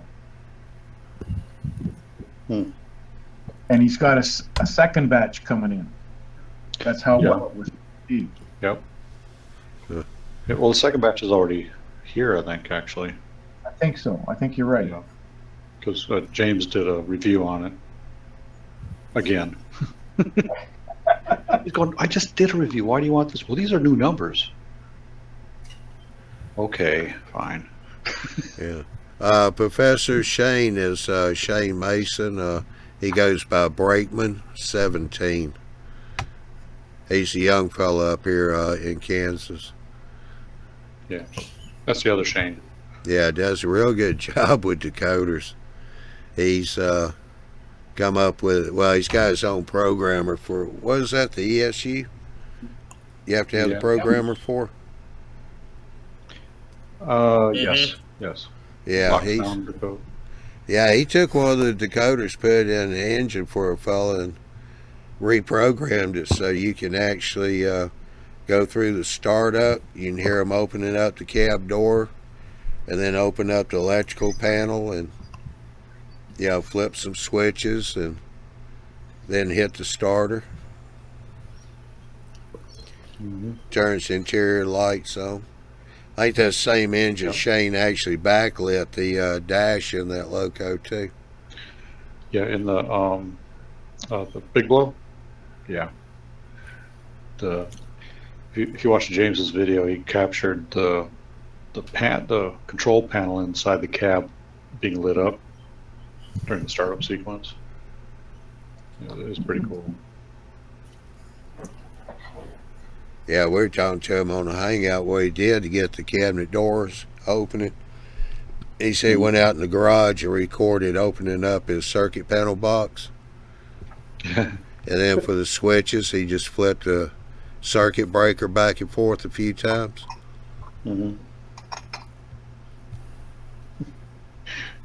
Lights in the house going on and off. Yeah. What's going on? Sorry, Mom. It's amazing what you can do when you got a lock programmer. Yeah, yeah.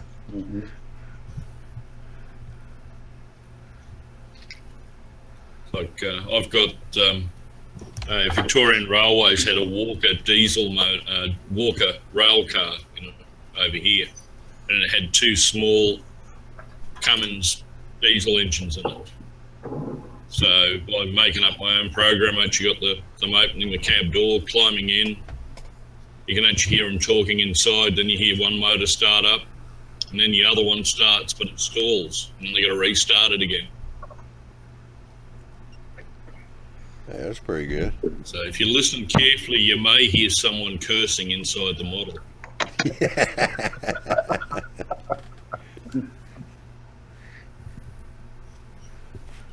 And of course, there's old Thomas here that sings his way around the layout. The most expensive Thomas, the tank engine in the world. $50 model with a $280 lock sound decoder in it. Yeah, but the thing is, you keep the kids happy, man. Yeah, it's great at train shows. You hit different functions, and I did little excerpts of Ringo talking off a Thomas DVD. Oh yeah. And you hit like F5, and Ringo comes on going, "Thomas is a six-wheel tank engine that lives on the island of Sodor." And then when it goes forward, it actually plays the theme music to Thomas. And when it goes backwards, it plays Yakety Sax, the Benny Hill theme. Oh, yeah.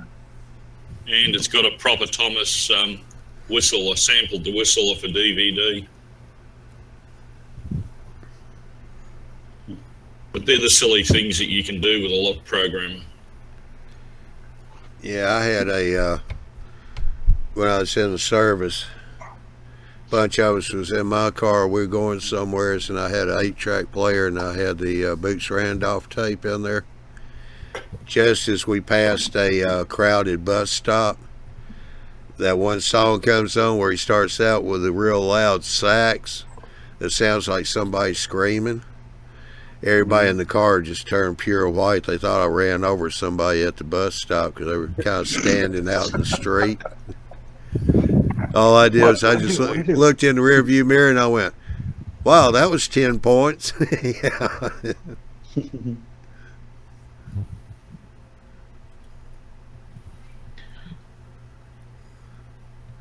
You get 5 more if they were wearing glasses. Yeah. Wearing glasses.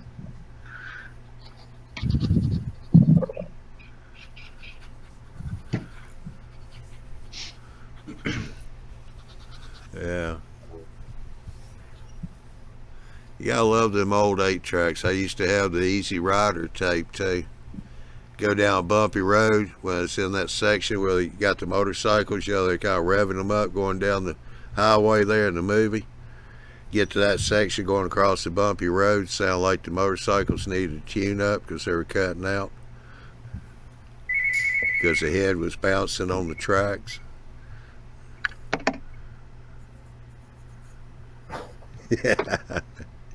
Yeah, not Harley, Professor. I just watch those movies. Death Race.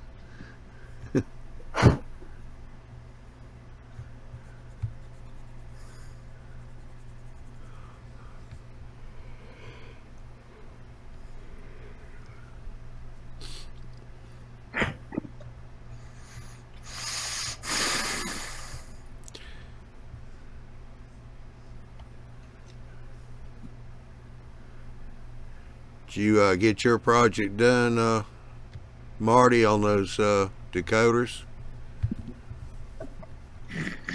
for animation?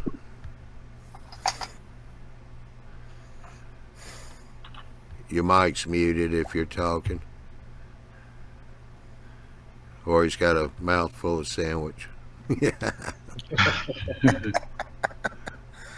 gonna go with the latter. Yeah, I think he's on the phone. Yeah, he's self-muted. Oh, yeah, I did hear a phone ring, so probably work.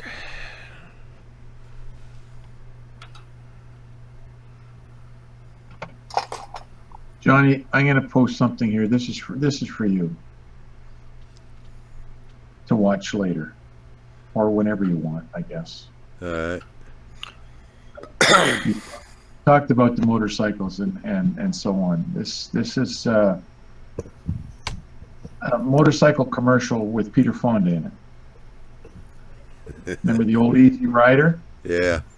Well, it was sort of a take on that. Okay. Yeah, I'll definitely have to go watch that. 5 minutes. I'll put it in the chat for anybody else that wants to see it.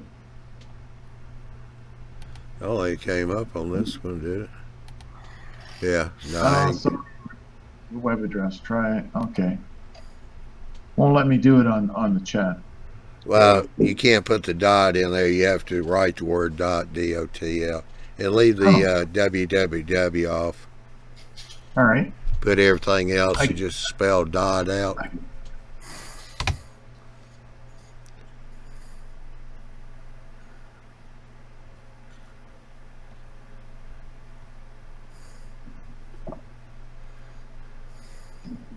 All right. You off the phone, Marty? Yeah, it looks like he is. I am. I just had my friendly Indians ring to tell me that my computer is putting out viruses into the interwiki. They want to help me by giving them my account number and BSC number. Yeah. I got one of those the other day. I told him to stick it. I don't have my computer on. Well, there's a number of us over here who actually got a bit of a comp going, and it's how long we can keep them on the phone for. Yeah. We figure my son does that all the time. We figure if we can keep them on the phone, that's one less person that's going to antagonise some poor old lady down the road. I've got the record at the moment. I've had them on for an hour and 10 minutes, and then I've been abused for wasting their time. Hey, Ralph. I'm retired. You just wasted my time. Professor asked, what is the color paint being used to do the wheels? It's a combination of what is it? Burnt umber and rust. Vallejo paints. Burnt umber and rust. Vallejo. Combination.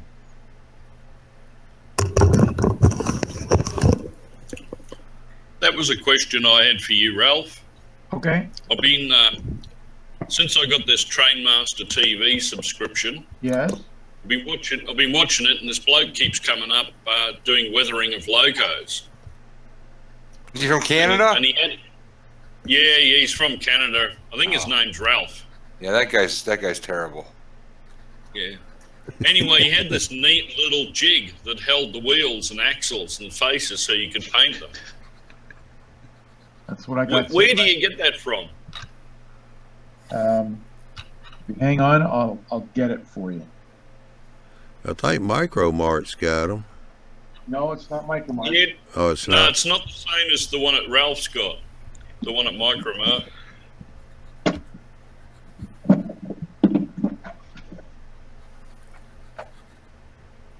Oh, sure.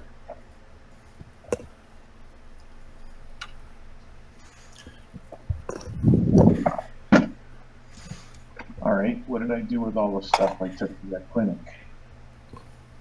And this afternoon, I'm going out down to office work, so I'm going to pick up a few of those Copic markers. Oh, okay. Yeah. See how they go. I like a challenge. I don't take the wheels off. I leave them on the track and paint them as they're rolling by. Just put the little dot right there that rolls by. Yep, that was done. That was done.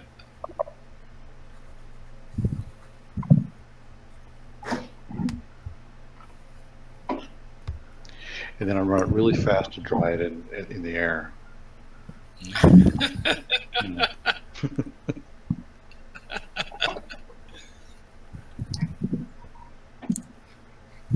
It took quite a while, a lot of practice. Hey, David over here in the chat said Minutemen Scale Models sells one. That's not the one, though. All right, Ralph said that's not the one.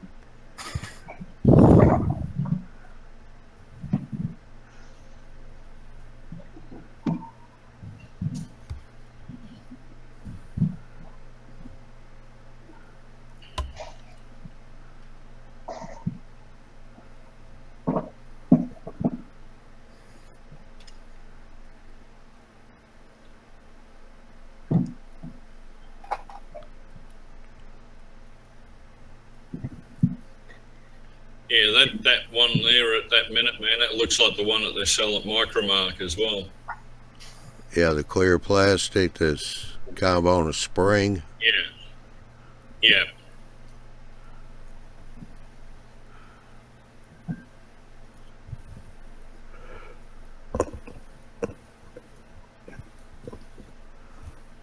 Yeah, Professor says spin the wheels fast to get the excess paint off equals method to do wheel splatter on the body. Yeah. That's what I was going for. Yeah. And the walls. Wheels back. Well, you put the brown on it looks like dirt splashed up. Yeah.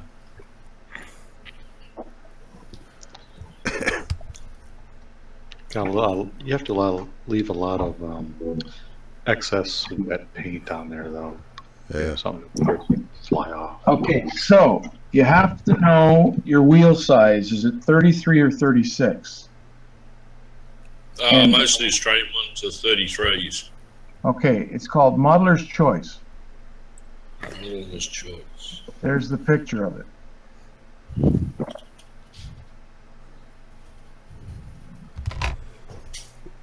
Okay. Wheel painting masks, and they cost $6 US. And $140 to ship them to Australia. Well, it's a thin package. It may be less. Only $82. So I got 36 Okay. and 33.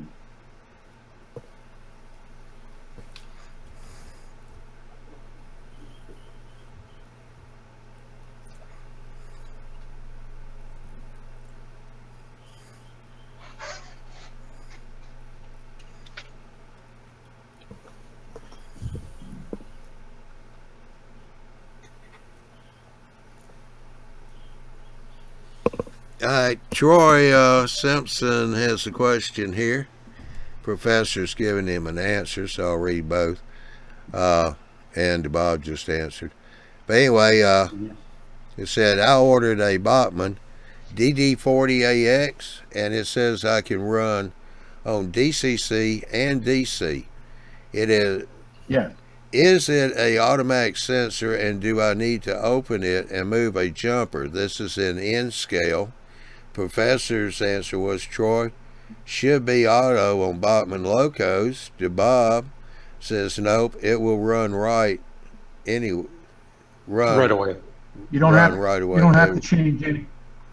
No. You don't have to change anything.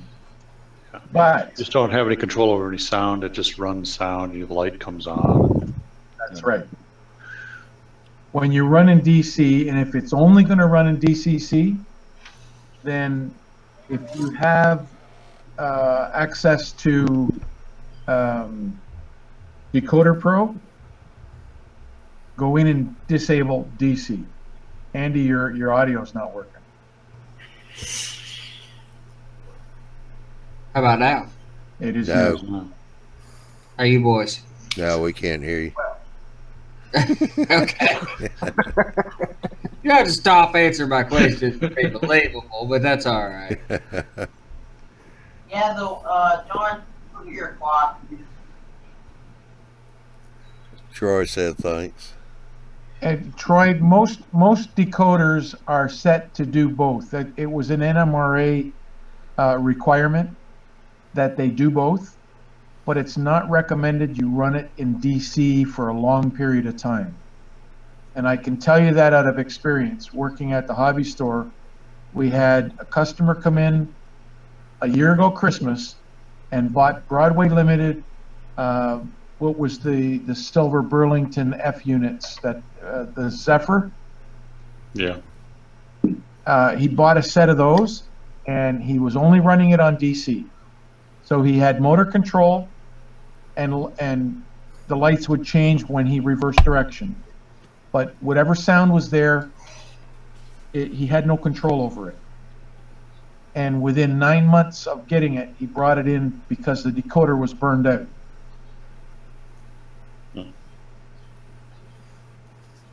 And had to have it changed. Yeah. So if you're going to run it on DC, I suggest you don't do it for any great length of time, or you'll be doing the same thing. Depends on his DC system, though. Was he using Digitrax in DC mode? You know, that's a no-no. Yeah, but if you're using Digitrax in DC mode, why? Because you've already got DCC. Why would you run it in DC? Well, and one of my standard Strange. fare configurations is to set my decoders to not support DC configuration. I turn it to DCC off. Andy. Sir. Professor says, interesting halo effect on Andy. Got your light overhead on. Yeah, no kidding. That light above your head. Yeah, well, the only time that happens is I just walked in here. I just got home from work late. It's been a long, hard night, and I used a crowbar in IT for the first time in 20 years tonight. So a tool that's not normally part of my tool set. So it was a relatively tough night, but I wanted to try to catch you guys. So I just come in and flip the overhead light on my workbench, so it's basically semi-dark back there. So it's probably causing that. I can turn some lights on. So you couldn't unplug the keyboard from the computer, so you got to use a crowbar? Well, I mean, the common joke has been get a bigger hammer for years. Yeah. But apparently somebody put the rack together backwards some years ago. The power, the PDU racks on the left and right side, the power racks, they put them in the front of the rack instead of in the back. And I couldn't get them out without taking the angle brackets off. So I took a rack with $25,000 worth of server equipment and jacked it up in the air and slid the bars down enough that I could bend them out and lift them out of the rail. But I lifted $25,000 worth of equipment up about 8 to 10 inches. Wow. Think outside the box, you know? Yeah. And of course, the servers had to stay on.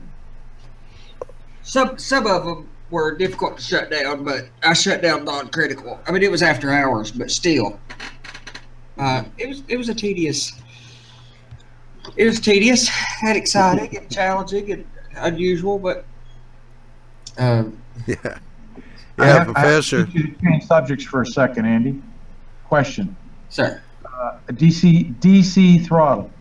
What was the feature that they put on there that made it sort of pulse the engine? What did they call it? PWM. Well, okay, so they there's several that take advantage of that capability, like EMF, back EMF. No, I'm not talking DCC. DC only. Oh yeah, I know what you're talking about. That does the pulse width. Momentum? Did they call it momentum? Well, no, momentum was basically a capacitor discharge. Delay. Capacitor delay when you throttle up, throttle. Take a time to throttle up. No, I know what it does. I know what it does. Yeah. I want to know what the meaning was. Pulse width modulation was what was taking effect, but what it really affected was DC motors could turn at slow speed. It's not the mechanics of it; it's the contacts. It's the electrical part of the motor. So if you'll give it more power but hold it back in some way, so what works in that way is by turning power on and off, pulse width modulation. Then they could get DC to run at slower speeds, which is the reason that even if you're not a DCC advocate, even if you don't DC for multi-train operation, I'm still a believer in DCC because of the slow speed operation that pulse width gives you. Well, Troy Simpson there said pulse or momentum. Yeah, pulse width modulation is the key. Yeah. When you're running a DC motor on a DCC system, so an analog loco on a digital system, there's always current flowing through the windings of the motor. And how the system makes the motor spin is it changes the phase angle, the phase shift. So it changes the frequency.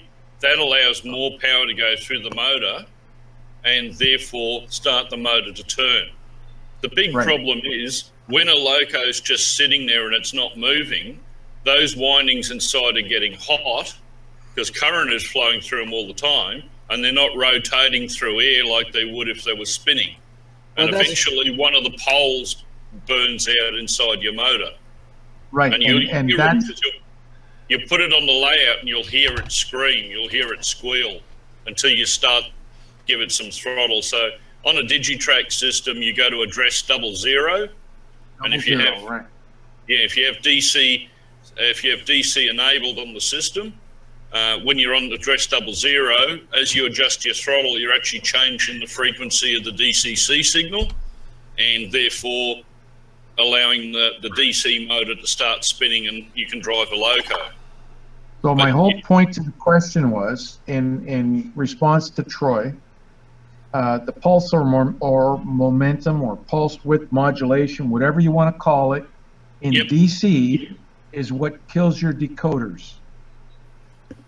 That makes sense because the decoder is expecting, and I've had this debate with people numerous times that want to say, is DCC closer to DC or closer to AC? Well, I mean, it's got properties of both. It's the particle versus wave philosophy.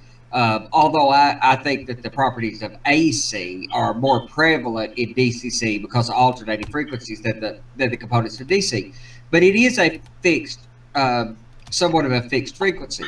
Now, there's a bunch of consequences of putting AC into a DC device, no matter what device it is, but especially a motor. You're sending AC through that thing, so the mechanics, the physics that you're doing to that thing, and the jerking, even though it's micro effects, turn out to be fairly significant. And then the effects of carbonization on the contacts in the motor cause a lot of damage to the coils or to the brushes in a brushed motor, like most motors are that we use. Brushless motors wouldn't be as bad, but you would still get carbonization, which also explains the reason that DCC track work gets dirtier than DC track work. You have to clean it more. It's harder to clean. The AC produces, or the AC properties produce carbonization. All right. Well, I'll tell you what, we've kind of run over. I just got here. Yeah. Whose fault is that? Happened to me last week, too. Well, I'm sure Josh has already run out there and created an after show. No, I didn't. Slacker. Yeah. No. Ladies and Andrew. Kids these days, I tell you. Come under the table there and start an after show. Yeah, quit trying to play gopher.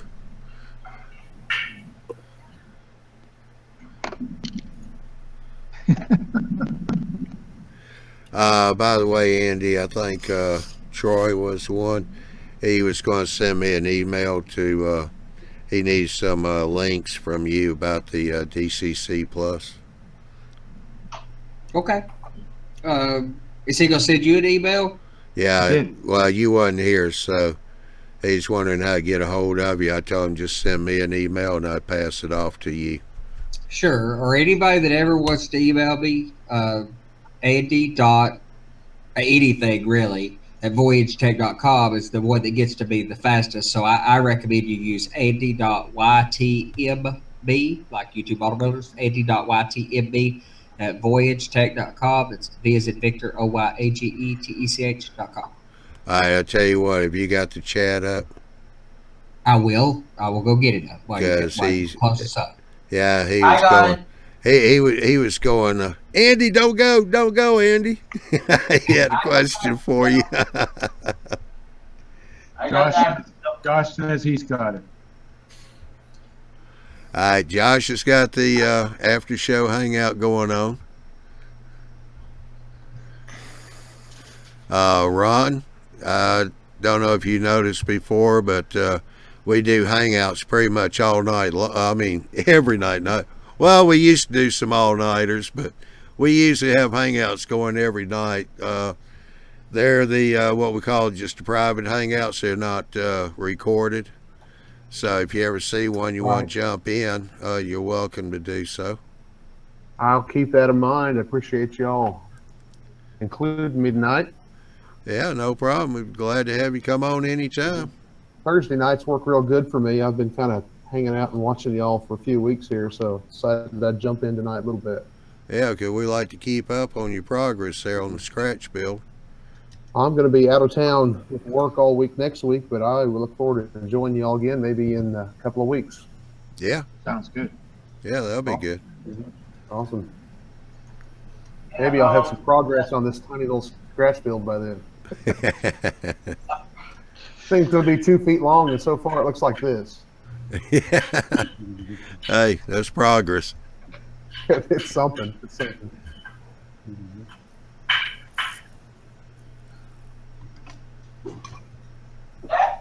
I posted that for show on the Go Plus and the bar right here, the Hangouts. Where did you post it again, Josh? Did you post it in our community page? What did he do? Drop off? He's got it in the Google Plus Hangout posts section.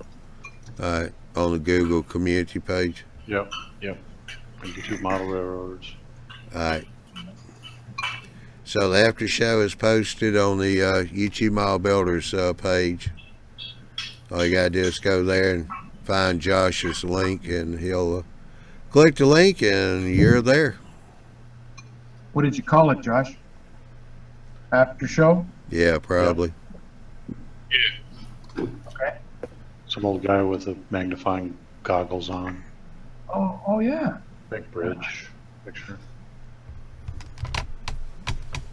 Yeah. That's a pretty long bridge. Yeah, I can't say he's too old. I'm about there.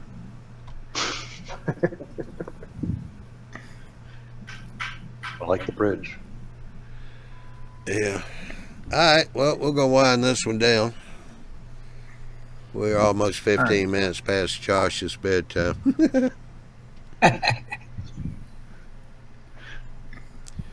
Yeah, during summertime he can stay up all he wants, but during school his mother only lets him stay up for the Thursday show. Alrighty, let me get over here and do a bunch of clicking, and I'll see you guys over there. Alrighty. All right. You certainly will. Yeah. Appreciate y'all coming in tonight. Appreciate everybody in the chat. Appreciate y'all on the panel. Good meeting you there, Ron. Thank Hope you. to see you too. back in here again. And if you get time, want to come into one of the regular hangouts, you're welcome to come on in there too. Appreciate that. Yeah. So, but anyway, go to YouTubeModelBuilders.com. There you can check the schedules for the Tuesday and Wednesday shows. Tuesday and Wednesday is 8 o'clock Central, 9 o'clock Eastern Time. Thursday and Saturday shows are 9 o'clock Central, 10 o'clock Eastern Time. Saturday show is once a month. It's usually the third Saturday of the month. And we got one coming up in 2 days. That's Big Bill. And he got himself a really good guest tonight for Saturday night. I think everybody will be interested in watching that one. Barry is off this month, so I'll be ITing the show for Barry. And be sure and click on the eMag while you're there at YouTubeModelBuilders.com. JD and his team do a really great job on the magazine, getting that out. New issue coming out next month, so sign up for the email notification. That way as soon as it comes out you get notified. One of the sanctuary, try to use a big word like Big Bill, about the eMag is it's free, and it's free of ads too, so that's one thing that makes it really enjoyable. So be sure and check that out. What have we got going on? I got the live show June 17th. We got the Arduino workshop on June the 21st, which is going to be next week on Wednesday. That'll be with Chris of MRL Trains. So you want to tune in for that one too. So y'all have a good weekend. We'll see you Saturday night at the live show with Big Bill. Y'all have a good evening. We'll see you later. Bye. Good night, Johnny.